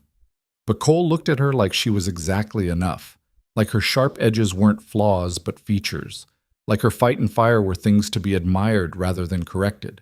And that was more terrifying than anything Marcus Thornton could throw at her. The territorial inspector arrived the following Tuesday, a thin man with a permanent scowl and an obvious dislike of ranchers in general. He spent 2 days examining Whitmore's survey results, walking the property boundaries, and consulting documents that he kept locked in his saddlebag. Jose and Maria were tense as wire, snapping at each other and the children over nothing. Evelyn tried to stay out of the way, focusing on cooperative business and trying not to calculate how quickly everything could unravel if the inspector ruled against them. On the third day, the inspector called them all to the kitchen. Jose, Maria, Cole, and Evelyn sat around the table like defendants awaiting a verdict while he spread maps and documents between the coffee cups. "The original survey appears accurate," he said without preamble. "Your boundary markers match the territorial records. Mr. Thornton's complaint is without merit." The relief was so intense that Evelyn felt dizzy. "However, the inspector continued, and the relief evaporated. I am required to note several violations of grazing regulations. Your cattle have been observed on public land without proper permits. That's a territorial offense. What? Jose leaned forward. We've never grazed on public land. Every head of cattle stays within our boundaries. I have eyewitness testimony stating otherwise. From who? I'm not at liberty to say. From Marcus Thornton, Cole said flatly, or someone he paid to lie.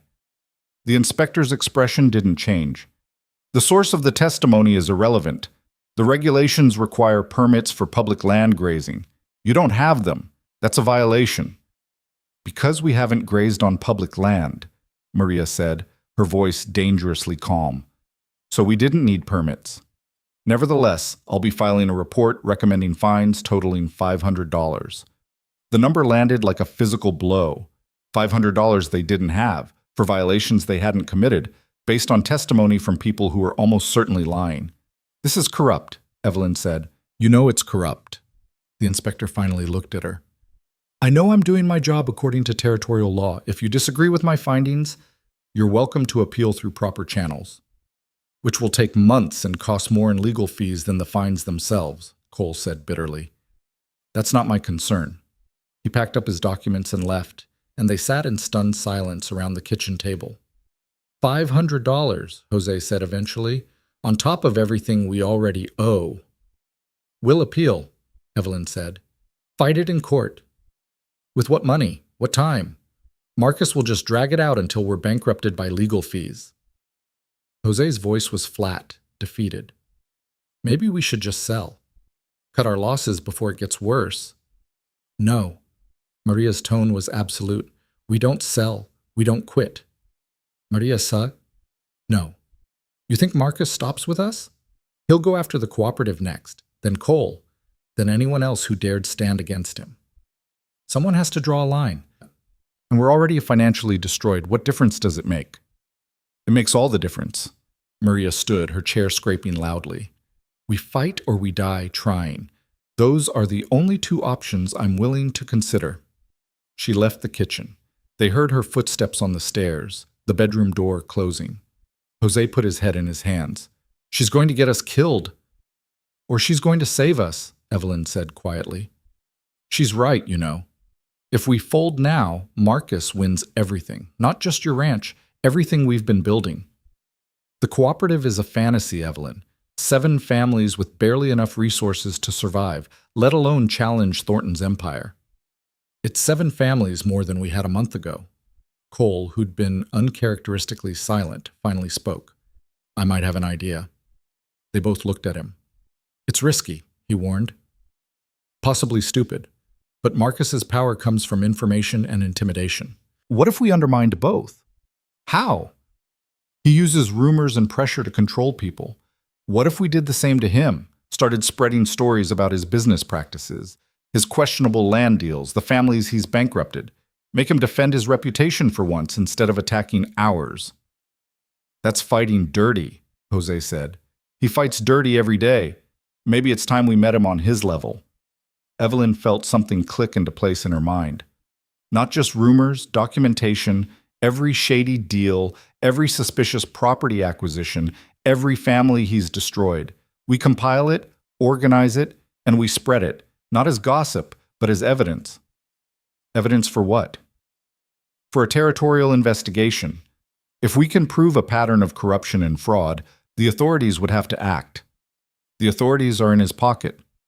The local ones, yes, but territorial officials in Carson City? The land office in Sacramento? They might care if we gave them enough documented evidence to ignore. Cole nodded slowly. That could work. It's long-term, but it could work. Or it could get us killed, Jose pointed out. Marcus won't take kindly to people investigating his business. He's already trying to destroy us. At least this way we're fighting back. Jose looked between them, these 2 people who'd inserted themselves into his life, and refused to leave even when it was clearly the sensible option. You're both insane, he said. Probably, Evelyn agreed, and I'm insane for listening to you. Also probably, he sighed. Okay, we compile evidence, but carefully, quietly. If Marcus catches wind of this before we're ready, it's over. They shook hands again, sealing another improbable agreement. That night, Evelyn couldn't sleep. She kept thinking about the inspector's obvious corruption, Marcus's stranglehold on the territory, the sheer impossibility of what they were attempting. They were three people with minimal resources trying to take down a man who'd been consolidating power for decades. She got up, wrapped a shawl around her shoulders, and went outside. The desert night was cold enough to see her breath, stars scattered across the sky like thrown diamonds. Cole was already there, sitting on the porch steps. "Couldn't sleep either?" he asked. "Too much thinking." "Same." She sat beside him, close enough that their shoulders almost touched. They'd been dancing around each other for weeks now, ever since that conversation by the creek, avoiding the subject while simultaneously being unable to escape it. "I'm scared," she admitted. "Not of Marcus. Well, yes, of Marcus, but more of—" She gestured vaguely. "All of this. What we're building, what it means." "The cooperative?" "Everything. The cooperative, the investigation, the—" She stopped. "The us?" Cole offered quietly. "There is no us." "Isn't there?" Evelyn pulled the shawl tighter. "I can't do this right now. We're in the middle of a war. I can't also navigate whatever this is. What if the war never ends? What if there's always another crisis, another battle? Do we just never deal with it?" "I don't know." Cole was quiet for a moment. Then, "Rebecca used to say that waiting for the perfect time was just another form of cowardice, that life happened in the messy middle, not after everything was resolved." "Rebecca sounds exhausting." He laughed, short and surprised. "She was, in the best way. And she was usually right, which was even more exhausting." "I'm not her. I know. I wouldn't want you to be." "Then what do you want?" Cole turned to look at her directly. "I want you to stay. After the 3 months are up, after we deal with Marcus, after everything, I want you to stay. Not because you're trapped by debt or have nowhere else to go, but because you want to." "That's terrifying, I know, but I'm putting it out there anyway because life's too short and too unpredictable to keep dancing around things that matter." Evelyn's throat was tight. She thought about all the versions of herself she'd been. The disappointing Boston daughter, the failed teacher, the charity case, the cooperative organizer. Thought about who she might become if she actually let herself stay, let herself build something permanent instead of just surviving. "I don't know if I can," she said honestly. "Stay, I mean. Even if I wanted to, there's so much that could go wrong. There's always going to be something that could go wrong. That's just life. But right now, there's everything that could go wrong. The inspector's fines, Marcus's vendetta, the cooperative's shaky foundation, $3,000 in debt." "Evelyn." Cole's hand covered hers, warm and solid. "I'm not asking you to decide tonight. I'm just asking you to consider it. That maybe you belong here. That maybe what we're building, all of us together, is worth fighting for." She wanted to argue, wanted to list all the logical reasons why staying was a terrible idea, why letting herself care about these people in this place was setting herself up for heartbreak, why safety lay in keeping one foot always pointed toward the exit. But she couldn't quite make herself say any of it. "I'll think about it," she said finally. "That's all I'm asking." They sat in silence until the cold drove them inside, and Evelyn went to bed with her mind churning and her heart doing complicated things in her chest. Tomorrow, they'd start gathering evidence against Marcus. Tomorrow, they'd figure out how to pay the inspector's corrupt fines. Tomorrow, they'd keep building the impossible thing they'd started. But tonight, she let herself imagine staying, just for a moment, just to see what it felt like. It felt terrifying and exhilarating and more like home than Boston ever had. Gathering evidence turned out to be easier than Evelyn expected, which should have been the first warning that something was wrong. Frank Hansen knew a former clerk from Marcus's lumber mill who'd been fired for questioning accounting discrepancies. Anna Chen had a cousin who'd lost his ranch to Thornton after a suspiciously timed loan recall. Cole knew 3 families who'd been forced out of the valley entirely. Within 2 weeks, they had a list of 17 people willing to talk about Marcus's business practices, and not one of them had a kind word to say. Evelyn compiled everything in careful detail: dates, amounts, witnesses. She cross-referenced property records at the county office, matching Marcus's acquisitions against bankruptcies and forced sales. The pattern was damning. Every 18 to 24 months for the past decade, another family lost their land, and Marcus Thornton somehow ended up owning it for pennies on the dollar. "This is enough," she told Cole and Jose during one of their evening strategy sessions. They'd taken to meeting after the children were asleep, spreading documents across the Mendoza kitchen table like generals planning a campaign. "This is more than enough to warrant investigation." "By who?" Jose asked. "Local law enforcement works for Marcus. The county judge is his cousin. Who exactly are we sending this to?" "The territorial governor's office in Carson City. They'd have to act on documentation this extensive." Cole frowned at the papers. "Or they'd warn Marcus we're coming after him, and he'd have time to cover his tracks and destroy us more thoroughly." "So what do? Sit on evidence and hope it spontaneously becomes useful?" "We need insurance," Cole said. "Something that protects us if Marcus retaliates before we can get this information to the right people." "Like what?" "I don't know yet. But we're not ready to move. Not yet." Evelyn wanted to argue, but she knew he was right. They had evidence, but evidence without protection was just ammunition for Marcus to use against them when he inevitably found out what they'd been doing. The cooperative's first bulk order arrived 3 weeks after they'd paid off the bank loan. 4 wagons full of supplies from Sacramento. Flour, sugar, feed, hardware, everything the member families had pooled money to purchase. They gathered at the Hansen place to distribute it, and the mood was cautiously celebratory. "This is really happening," Anna Chen said, checking her family's allotment against the order sheet. "We're actually doing this." "Don't celebrate yet," her husband warned. "Marcus hasn't responded." "That's not like him." He was right. The silence from Thornton was unsettling. No new legal challenges, no surprise inspections, no rumors or pressure, just eerie, waiting quiet.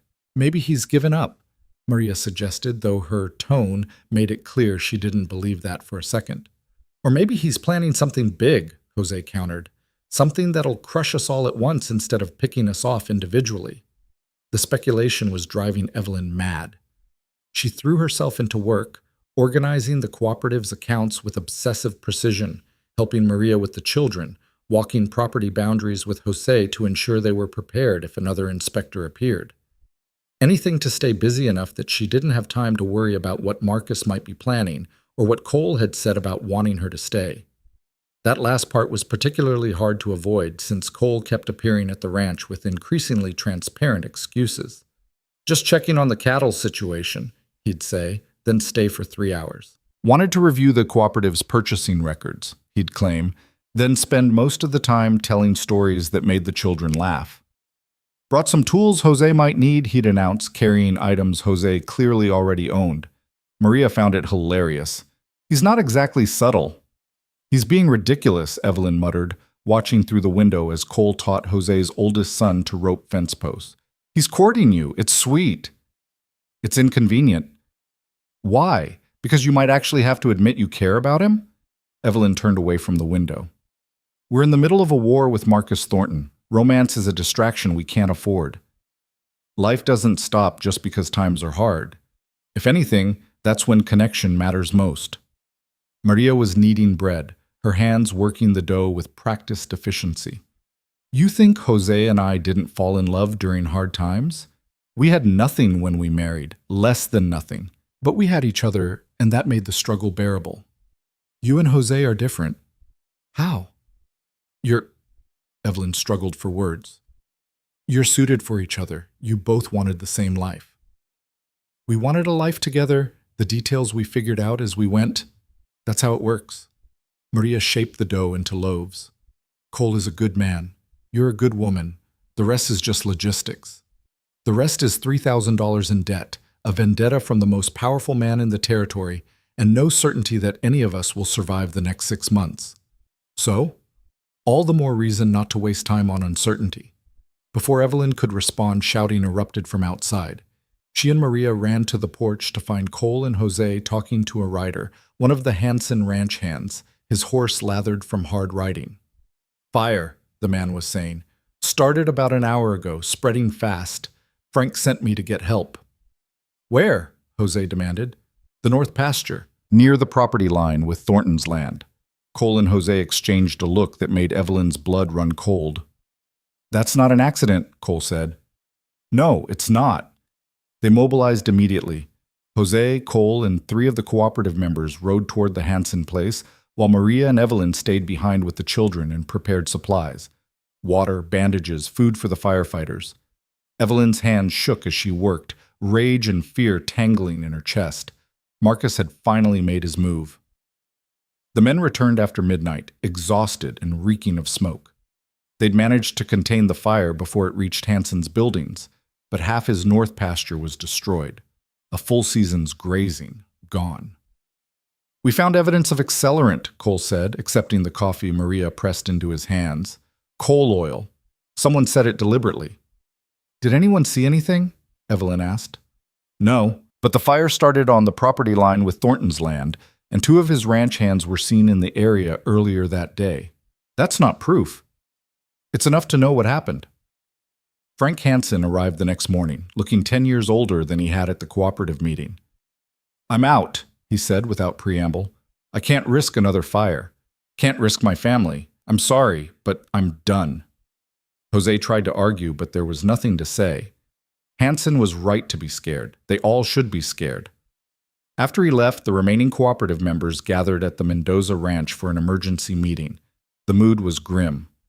"Hansen's out, which means we're down to 6 families," Anna Chen said. "And if Marcus is willing to commit arson, what's next? Does he burn down all our ranches until we quit?" "He's counting on us to fracture," Evelyn said. "That's the whole point of the fire. Scare one family out, make the rest question whether it's worth continuing. Maybe he's right. Maybe it's not worth it. Then he wins. He gets exactly what he wants, complete control over this valley with no one willing to challenge him. Better than being burned out of our homes." The argument went in circles for an hour, fear and anger competing for dominance. By the time people left, 2 more families had decided to withdraw from the cooperative. That left 4, the Mendozas, the Chens, Cole, and 1 holdout rancher named Webb, who was too stubborn to quit even when it was clearly the smart choice. 4 families, Maria said after everyone had gone. "We started with 11 commitments, had 7 actually participate, and now we're down to 4. "It's still more than 0, Evelyn said, but even she could hear the desperation in her voice. Jose slammed his fist on the table, making everyone jump. "This is my fault. I should have known Marcus would escalate. Should have protected Hansen better." You can't protect everyone from arson," Cole said quietly. "Then what good am I? What good is any of this if we can't even keep our people safe?" No one had an answer for that.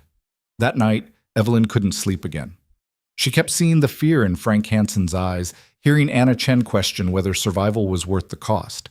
Kept thinking about the evidence they'd compiled that sat useless in her trunk because they had no safe way to deliver it. She was sitting on the porch in her nightdress and shawl when Cole appeared, leading his horse. "You shouldn't be here," she said. "It's 2 a.m. "I saw your light on from my place. Figured you were awake." He tied his horse and sat beside her without asking permission. "Can't stop thinking about it either? The fire? Or the fact that we're losing?" "Both." They sat in silence for a while, the desert night cold and clear around them. "I think I know how to protect us," Evelyn said eventually. "How?" "We make the evidence public, not to the governor's office, to everyone. We print copies, distribute them throughout the territory, send them to newspapers in Sacramento and San Francisco. If enough people know what Marcus has done, he can't retaliate without proving everything we've accused him of." Cole considered this. "That's either brilliant or it'll get us killed faster. Those seem to be our only 2 options lately." "True." He looked at her. "How do we print and distribute dozens of copies of a document without Marcus finding out?" "We don't do it here. We do it in Sacramento.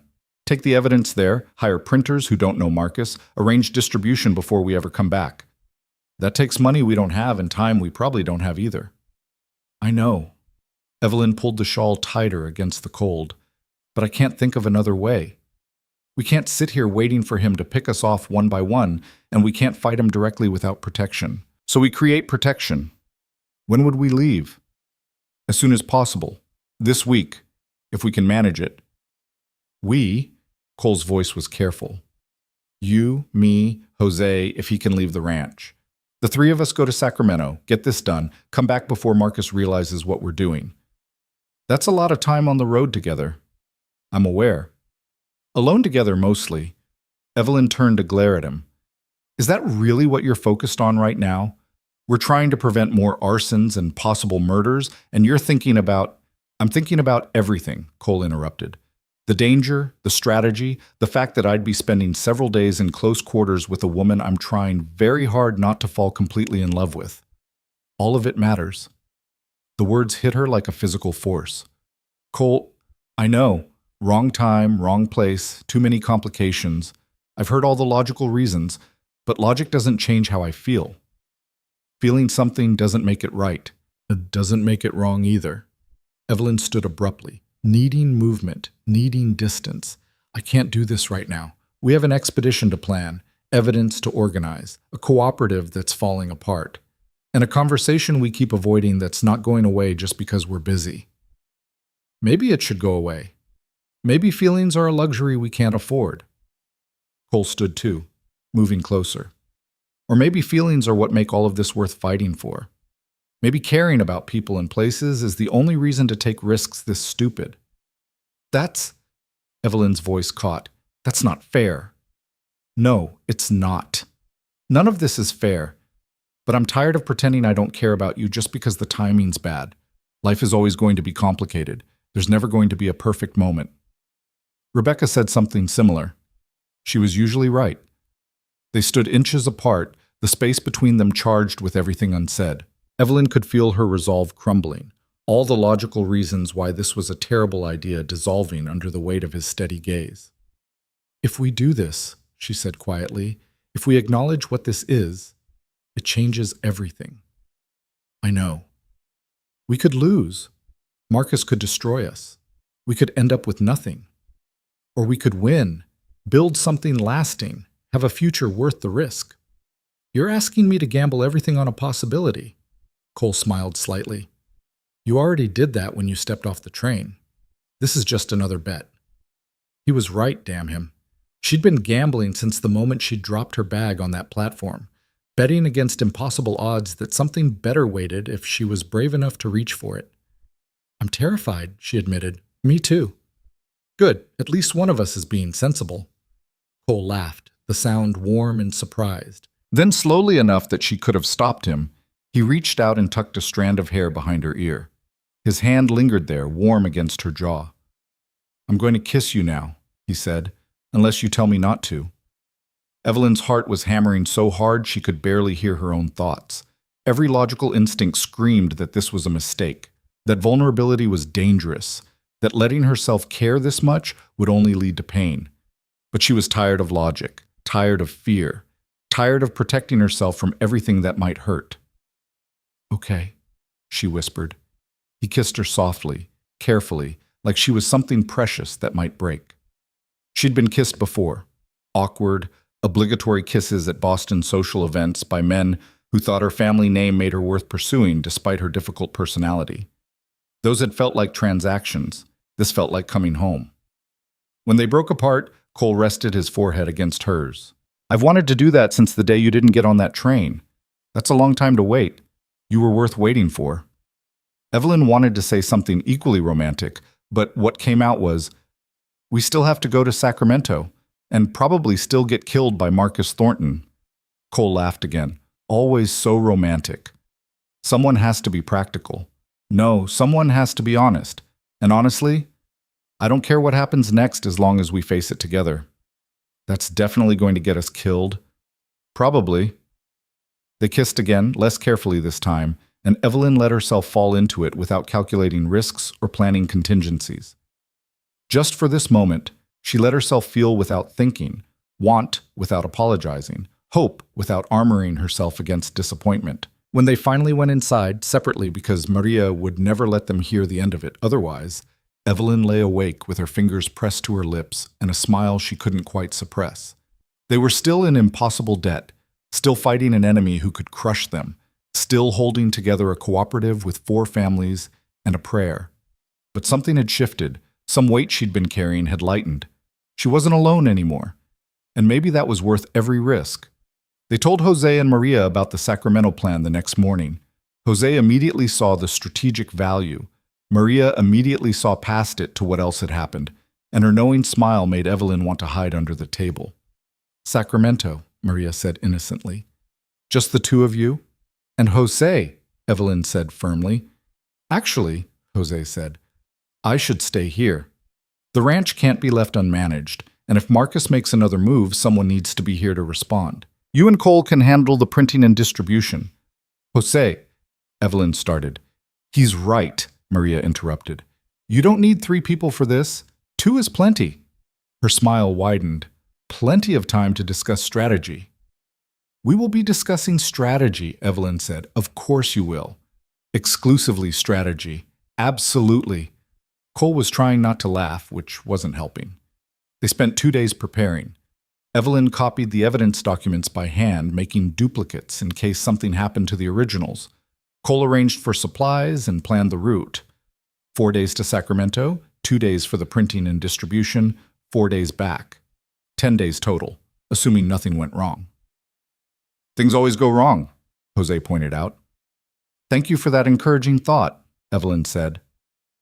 They left on a Wednesday morning, early enough that the desert air still held some of the night's coolness. Maria packed enough food for twice the journey, hugged them both fiercely, and whispered something to Cole that made him blush. Jose gave them careful instructions about who to contact in Sacramento, backup plans if the printing fell through, and emergency protocols if Marcus figured out what they were doing. Be careful, he said. Both of you. We need you back here in one piece. We'll be careful, Cole promised. They rode out of the valley as the sun rose, painting the harsh landscape in shades of gold and orange.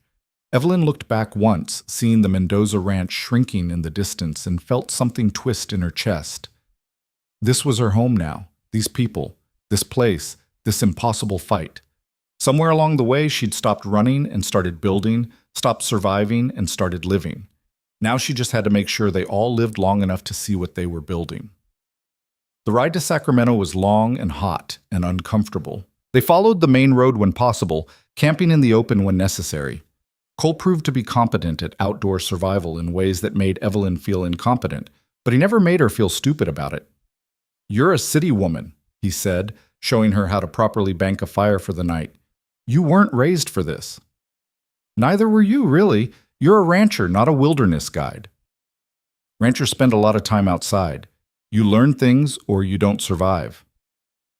They fell into an easy rhythm, talking during the day about strategy and plans, sitting close by the fire at night discussing everything else.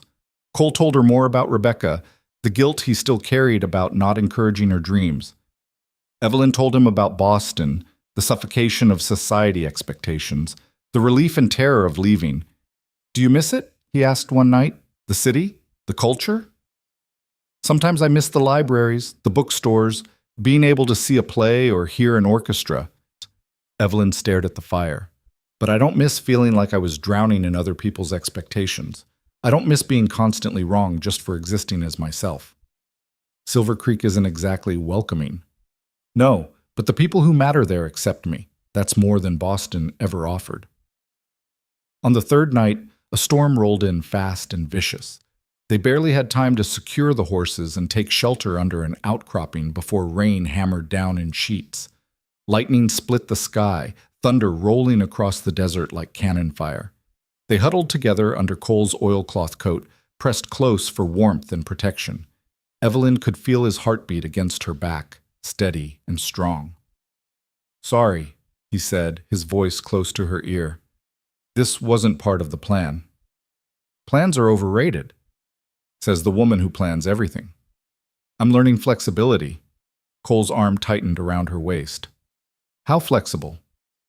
Don't push your luck. But she was smiling, and when the storm finally passed and they were soaked through despite the oilcloth, she didn't immediately pull away. They stayed pressed together, watching the clouds clear to reveal stars scattered across the clean-washed sky.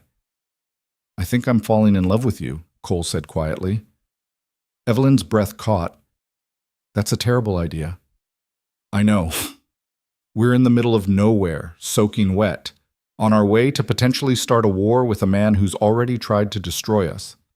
I know that too. And you chose now to tell me this. I chose now because we're in the middle of nowhere, and there's no one to interrupt, and tomorrow we'll be back to strategy and planning and survival. But right now it's just us and the truth. He turned her to face him. I love you, Evelyn Harper. I love your stubborn determination and your sharp mind and the way you refuse to quit even when quitting would be easier. I love that you stepped off that train and into chaos, and instead of running, you built something. I love you, and I needed you to know it. Evelyn's eyes burned.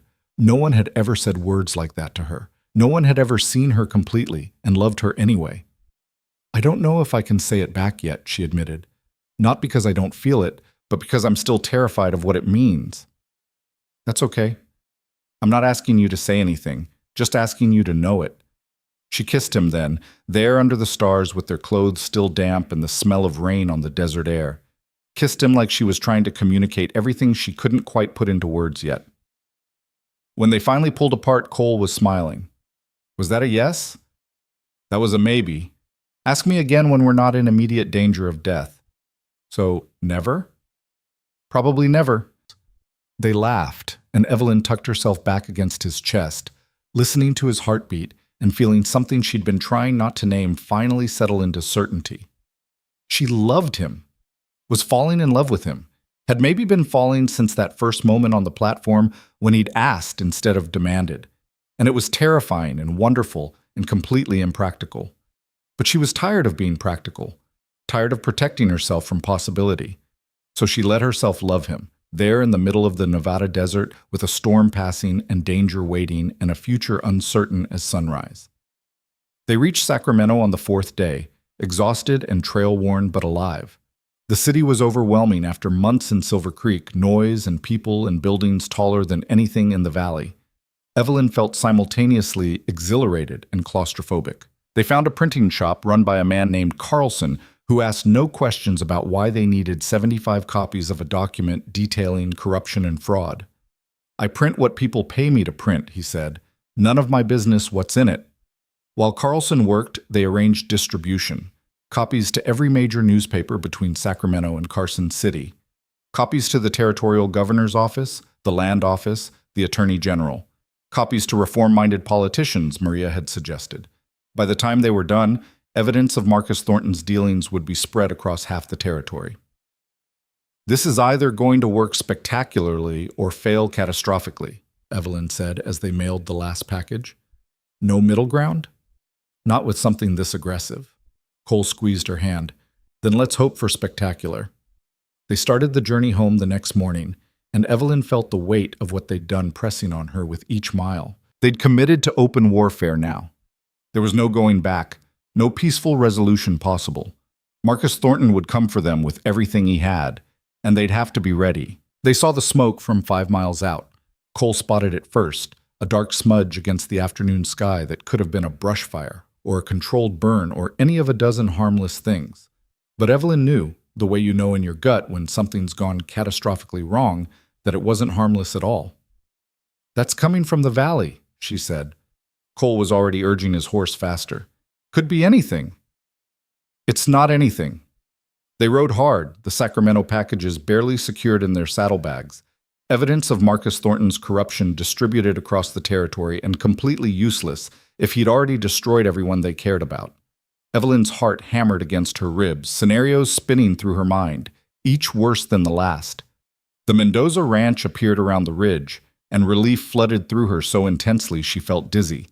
The buildings stood intact, no flames, no destruction.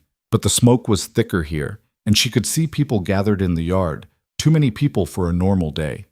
Maria spotted them first and ran, which Evelyn had never seen her do. Thank the heavens you're back. What happened? Cole dismounted before his horse fully stopped. Thornton burned the Chen Ranch last night. Everything. The house, the barn, the outbuildings. They barely got out alive. Evelyn felt the ground tilt. Are they hurt? Anna broke her arm getting the children out. Her husband has burns on his hands. But they're alive. Maria's voice was shaking. They're here. Webb, too. He says Thornton's men came by his place this morning with a message. Anyone still in the cooperative has 48 hours to withdraw or face the same. Where's Jose? Organizing patrols? We're taking shifts watching for fires, making sure no one approaches the property without us knowing. Maria grabbed Evelyn's arm. Did you do it? Did you get the evidence distributed? We sent it everywhere, newspapers, government offices, reform politicians. By now, half the territory knows what Marcus has been doing. Then why is he escalating? If he knows he's about to be exposed, why risk more arson? Cole's expression was grim. Because exposed or not, if he destroys us first, there's no one left to testify. Dead witnesses can't talk. The words hung in the air, ugly and undeniable. Jose appeared from the barn, saw them, and strode over. His face was haggard, gray with exhaustion and stress. You're back. Good. We need everyone we can get. Tell us what to do, Evelyn said. They spent the rest of the day fortifying the ranch. Every able-bodied person took shifts watching for fire, for riders, for any sign of Thornton's next move. The Chen family huddled in the Mendoza house, their children hollow-eyed with shock. Anna's broken arm was splinted but clearly painful, and her husband kept staring at his bandaged hands like he couldn't quite believe what had happened. We should have quit, he said quietly that evening. Should have walked away when Hanson did. Then you'd have nothing anyway, Evelyn said. At least this way you fought. For what? Our house is gone. Our livelihood is gone. We have nothing but the clothes we escaped in. She didn't have an answer for that, because he was right. The Chens had gambled everything and lost, and no amount of moral victory would rebuild their home. That night, Cole found Evelyn on the porch again, their unofficial meeting place for conversations that needed darkness and privacy. You're thinking the evidence won't matter, he said, sitting beside her. I'm thinking it won't matter fast enough. Even if the territorial government investigates, even if they find Marcus guilty of everything we've documented, that takes months, maybe years. We don't have months. So what do we do? Evelyn had been turning this over in her mind since they'd seen the smoke. We force his hand, make him choose between saving himself and destroying us. How? We take the fight public. Hold a town meeting, present the evidence directly to Silver Creek residents, make it impossible for him to operate in the shadows. Cole was quiet for a long moment. That's dangerous. If we accuse him publicly and can't make it stick, he destroys us legally, and no one will question it. And if we don't accuse him publicly, he destroys us literally with fire, and there's nothing left to question. She turned to look at him. We're out of safe options, Cole. We're out of time. This is the only play we have left. Jose and Maria might not agree. Then we convince them. They presented the plan the next morning. All the cooperative members gathered in the kitchen that had become their war room. Anna Chen argued against it immediately. More confrontation? That's your solution? Look what happened the last time we stood up to him. This is different, Evelyn said. This time we have evidence, documentation, witnesses. Witnesses who are terrified, documentation that half the town won't believe because it came from outsiders and Mexicans, and Anna stopped, but everyone knew what she'd been about to say. And uppity Eastern women who don't know their place. She's right about the fear, Webb said. The old rancher had been quiet through most of the debate, but when he spoke, people listened. Marcus has controlled this town through fear for 20 years, longer if you count his father before him. People don't stand up to that kind of power because they've seen what happens when you do. So we're just supposed to accept it? Maria demanded. Let him burn us out one by one until there's no one left? I'm saying we need more than evidence. We need leverage. Something that makes standing with us less scary than standing with him. Jose leaned forward. What kind of leverage? The territorial investigation. If we can get someone from the governor's office here before the town meeting, someone with authority who can confirm they're looking into Marcus, it changes the calculation. Suddenly he's not invincible. Suddenly backing him means going down with him. It was a good idea, but the timeline was impossible. The packages only went out 5 days ago, Cole said.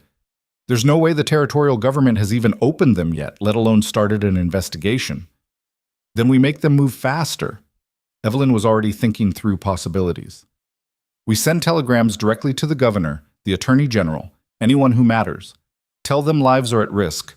that Marcus is actively destroying evidence and witnesses. Create urgency. That assumes they care about ranchers in a remote valley. It assumes they care about jurisdiction and territorial law. Marcus has been operating like he's above both. Make it clear that his continued actions are an insult to territorial authority and they'll have to respond or look weak. It was a gamble built on assumptions about political egos and territorial pride, but it was something which was more than they'd had an hour ago. Jose made the decision. We do both. Send the telegrams today, call for a town meeting in 3 days. That gives the territorial government time to respond and gives us time to prepare. Anyone who wants out can leave now. No judgment. No one left. They were too far in, too invested, too angry to walk away. The telegrams went out that afternoon, sent from Silver Creek's post office under the hostile glare of the clerk, who definitely reported everything back to Marcus. They didn't care. Secrecy was pointless now. This was about forcing everything into the open before Marcus could destroy what was left. Word of the town meeting spread fast. By evening, everyone in Silver Creek knew that the cooperative was calling for a public accounting of Marcus Thornton's business practices. Reactions ranged from morbid curiosity to outright hostility. They're insane, Evelyn heard someone say in the general store while buying supplies. Calling out Marcus publicly? They're dead. They just don't know it yet. Maybe someone should finally call him out, another voice countered. I'm tired of his prices, his rules, Then you call him out. I'm not risking my family for principles. That was the core problem. Everyone knew Marcus was corrupt, but corruption was safe and predictable. Revolution was dangerous. 2 days before the meeting, a response arrived via telegram from the Territorial Attorney General's office. Evelyn read it with shaking hands. They're sending an investigator, she told the group. Arrives tomorrow on the afternoon stage. Says they've reviewed our documentation and have serious concerns about territorial law violations. The relief in the room was palpable, but Jose tempered it immediately. This doesn't mean we've won. Just means we have a chance. The investigator arrived exactly on schedule. A sharp-eyed woman named Patricia Morrison, who looked like she'd spent her life fighting battles in rooms full of men who underestimated her. She checked into Silver Creek's only hotel, requested copies of all relevant documents, and spent the evening interviewing cooperative members. When she got to Evelyn, her first question was direct. Why should I believe any of this? Because it's documented, witnessed, and consistent across 17 separate incidents spanning 10 years, Evelyn said. And because Marcus Thornton just burned down a family's ranch to prevent them from testifying to exactly this kind of corruption. Morrison made notes. Arson is a criminal matter. That's beyond my jurisdiction. But land fraud, illegal foreclosures, and abuse of position aren't. That's exactly your jurisdiction. True. Morrison looked up. You're the Boston teacher. Former teacher.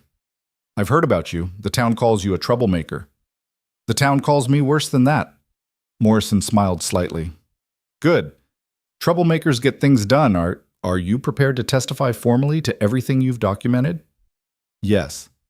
And you understand that Marcus Thornton will retaliate?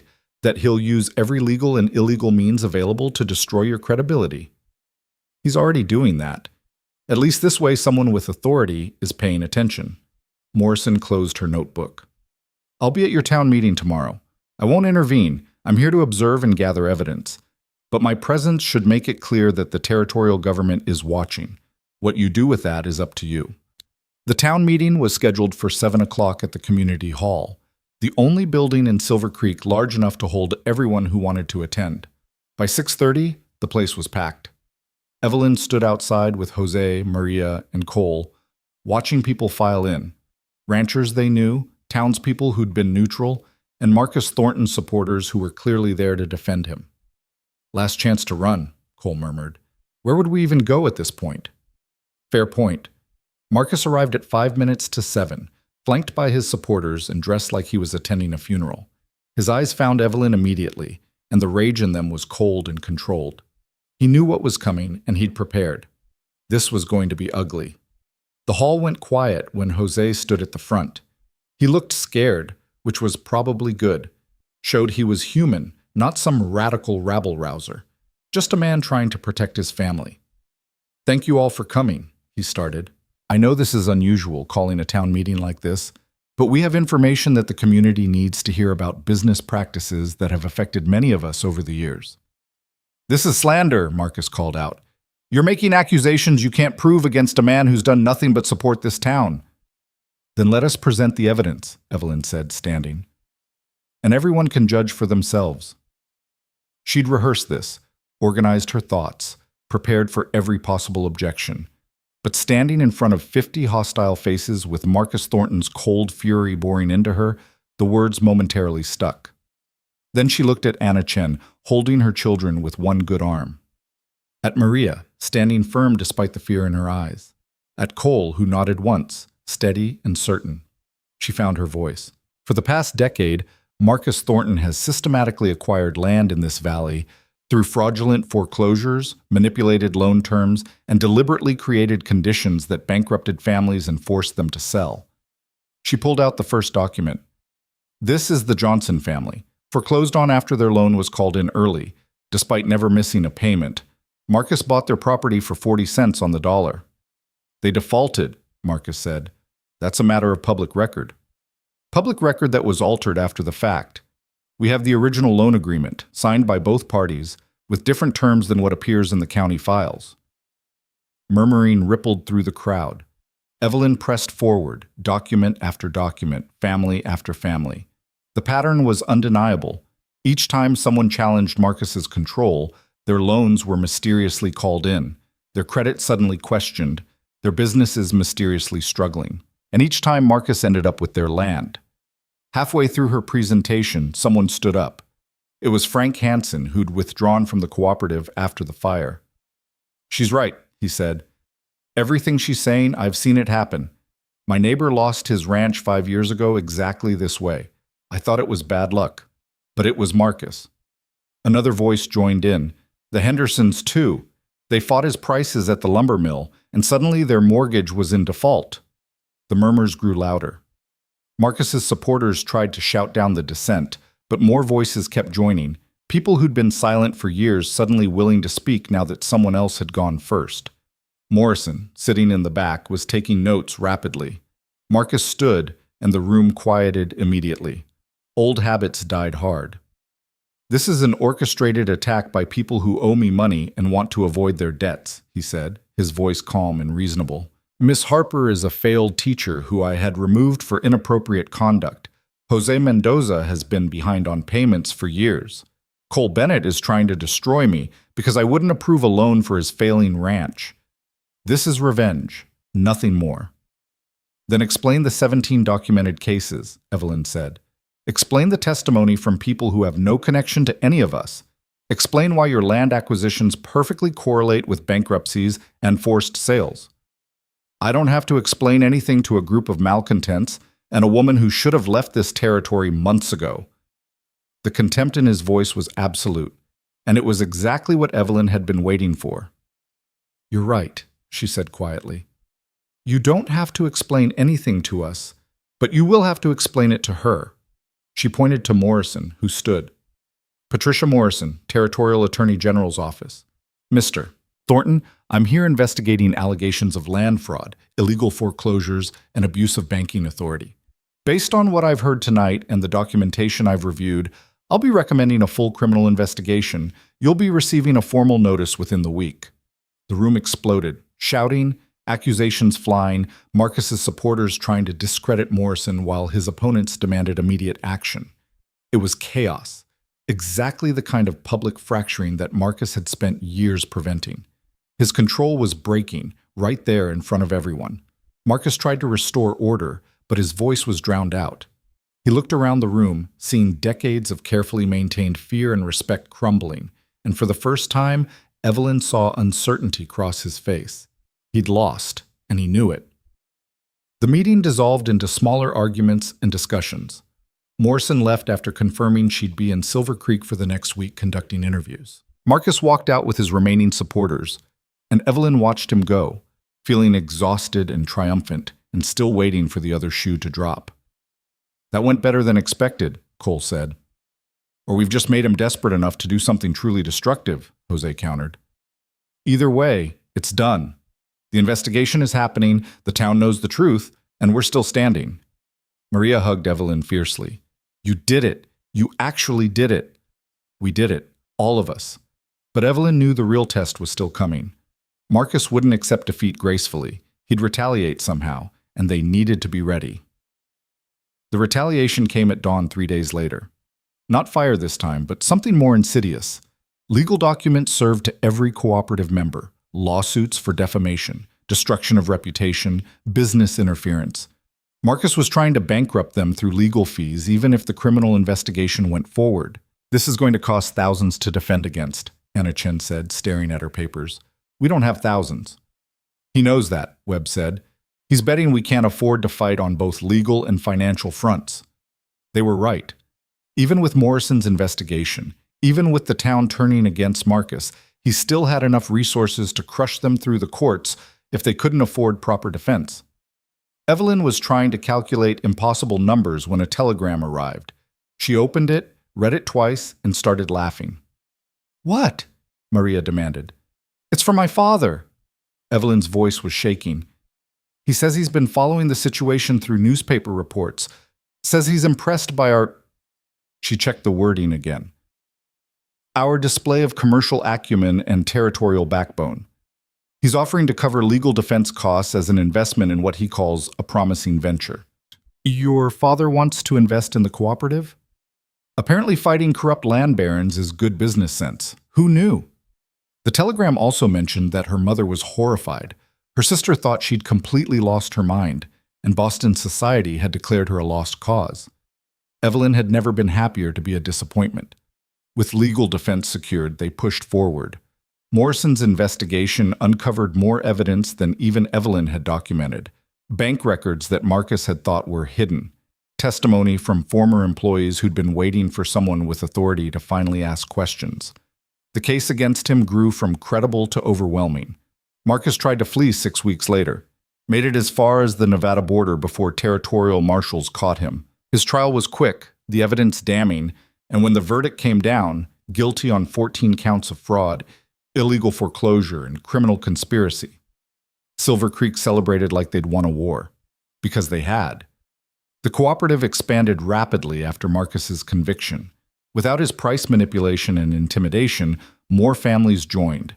They built a proper store, hired a manager, started bulk buying everything from feed to hardware. Within a year, they were profitable enough to pay back the loans. Evelyn organized it all, discovering she had a talent for business administration that her father grudgingly acknowledged in letters that grew gradually warmer. He never quite apologized for how he'd treated her, but he did start asking her advice about his shipping ventures, which she considered progress. The Chens rebuilt their ranch with help from everyone in the cooperative. It took 6 months of shared labor, barn raisings, and building crews, and Maria's insistence that no one ate dinner alone during construction. When they moved into their new house, Anna cried. Her husband made a speech about community that had everyone else crying too, and Evelyn felt something settle in her chest that might have been belonging. But the moment she remembered most clearly came 18 months after that town meeting, standing in what used to be Silver Creek's abandoned schoolhouse. The building had been empty since they dismissed her, used occasionally for storage but mostly left to deteriorate. Evelyn had walked past it for months without looking, the sight of those dark windows a reminder of failure. Then, the cooperative voted to reopen it, offering her the teaching position if she wanted it. You don't have to, Maria said. You've got the cooperative to run. And I want to, Evelyn interrupted. I want to teach. So she did. Started with 8 students, children of cooperative families who'd been going without education. Within a month, she had 15. Within 3 months, 22, including kids from families that had opposed the cooperative initially.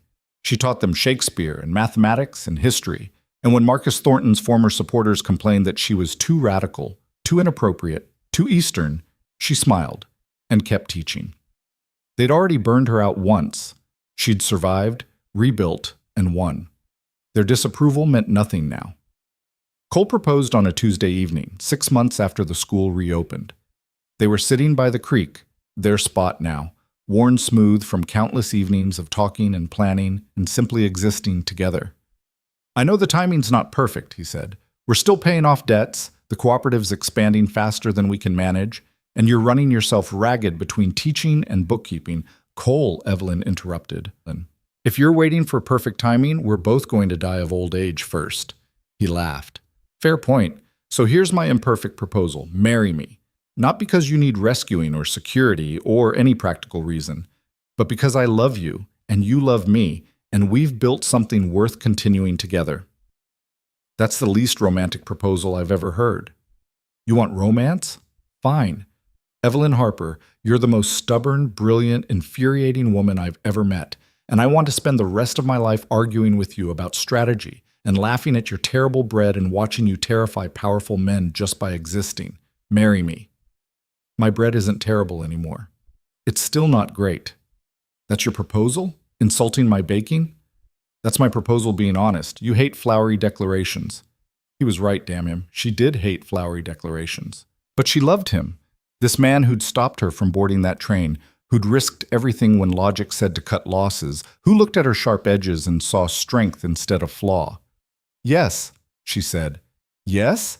Yes, I'll marry you, despite your terrible proposal and questionable timing and the fact that we're both probably insane. Cole kissed her, and Evelyn kissed him back, there by the creek that gave Silver Creek its name, in the territory that had tried to break her and instead had made her whole. They married in the fall, a small ceremony at the Mendoza Ranch with the cooperative families and Maria crying happy tears, and Jose making a speech about courage and partnership that definitely wasn't directed at certain younger, unmarried members of the community. Evelyn wore a simple dress that Maria had helped her sew, and Cole wore his best shirt with his hair actually combed, and it was perfect in its imperfection. Her father sent a gift, a set of books, and a letter acknowledging that perhaps he'd been wrong about her capabilities. Her mother sent nothing, which was somehow more honest. Her sister sent a cautiously warm note suggesting that maybe Eastern women could survive in the territories after all. Progress, Evelyn thought. Small, imperfect progress. The cooperative continued growing. Within 3 years, they'd expanded to neighboring valleys, connecting 23 families across 4 territories. Marcus Thornton's former properties were redistributed, sold at fair prices to families who'd lost land to his schemes. His business empire was dissolved, assets liquidated to pay restitution. Justice, delivered slowly but delivered nonetheless. Evelyn and Cole built a house between their 2 ranches, a practical compromise that satisfied neither property but gave them space that was entirely theirs. They ran the cooperative together, balanced teaching and ranching, argued about everything from cattle management to curriculum choices, and somehow made it work.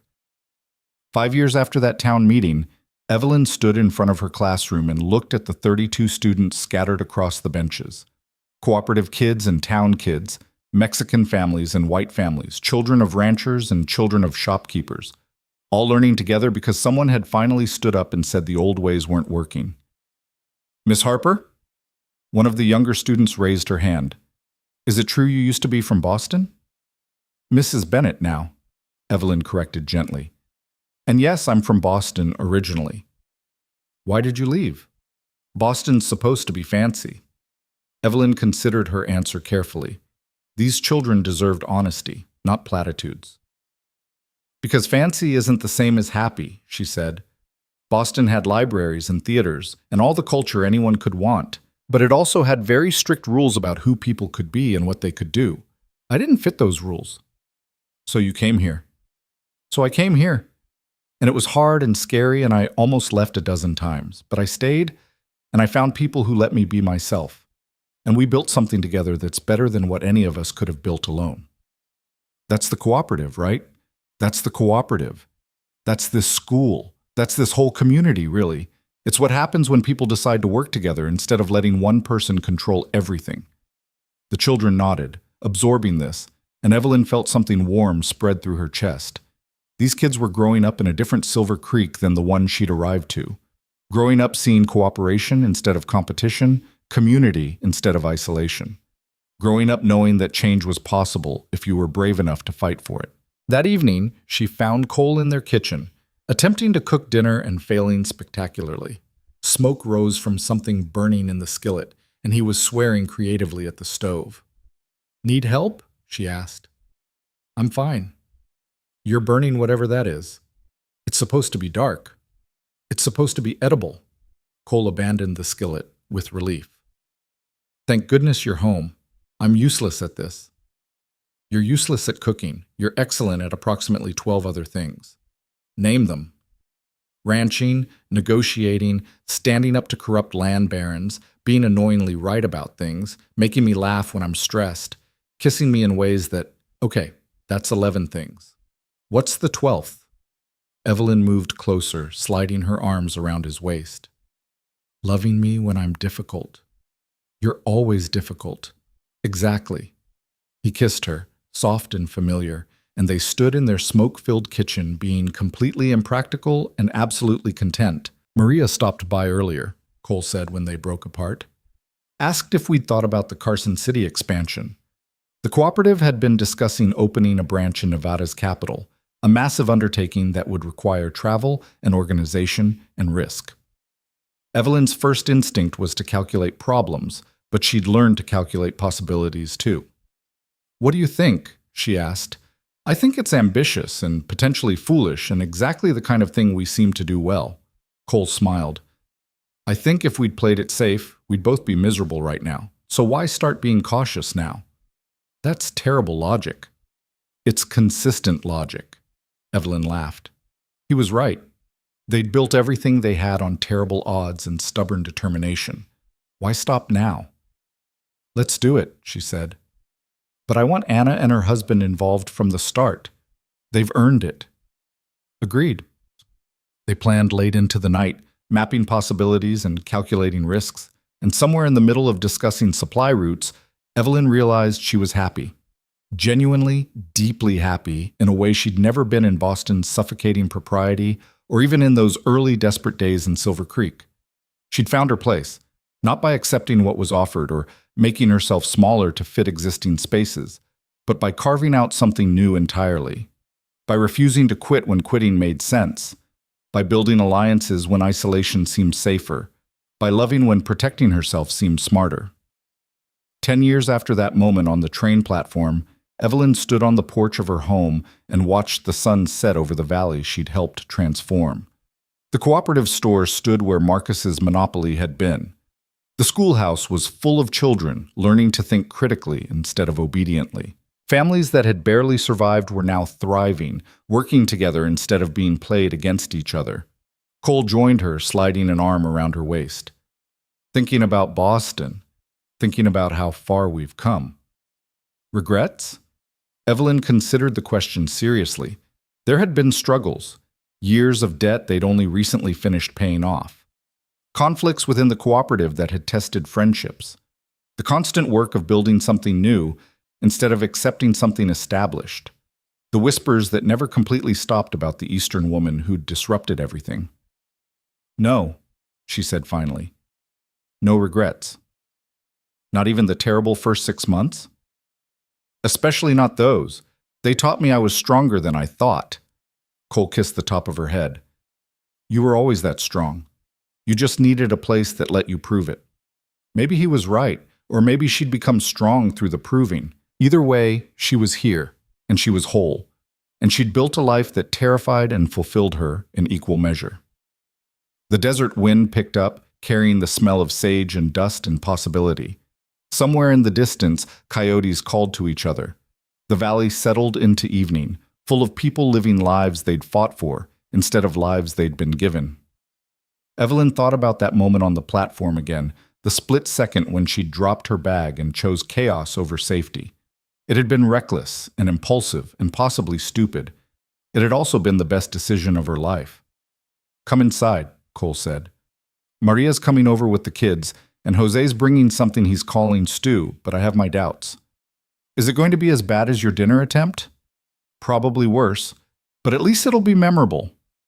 They went inside together, leaving the porch empty and the valley stretching out beneath the rising stars. Tomorrow would bring new challenges, the Carson City expansion, cooperative disputes, teaching struggles, the endless work of maintaining what they'd built. But tonight was for family, found and chosen and fought for laughter and terrible cooking and children running wild, for Maria's sharp humor and Jose's quiet strength and the impossible community they'd somehow assembled from nothing. Evelyn Harper Bennett had left Boston seeking escape and found something far better. She'd gambled everything on a stranger's question and a moment's courage, and she'd won more than she'd ever imagined possible. Not safety, not ease, but belonging, purpose, and a love that saw all of her and wanted all of her anyway. That was enough. That was everything. And when historians later wrote about the Silver Creek Cooperative and its role in reforming territorial land practices, they'd note the unusual circumstances of its founding. They'd document the corruption it exposed, the families it saved, the model it provided for collective action against concentrated power. But they'd miss the real story. The one about a woman who refused to get on a train, a man who asked instead of demanded, a community that chose courage over comfort, the small, imperfect, stubbornly human decisions that added up to revolution. That story lived in evening conversations on desert porches, in children learning to question authority, in families working land they actually owned, in a woman who'd traveled 3,000 miles to find home and discovered it in the last place she'd expected. The desert had tried to break her. Instead, it had made her unbreakable. And that was more than worth every terrifying, exhilarating, impossible moment of the journey.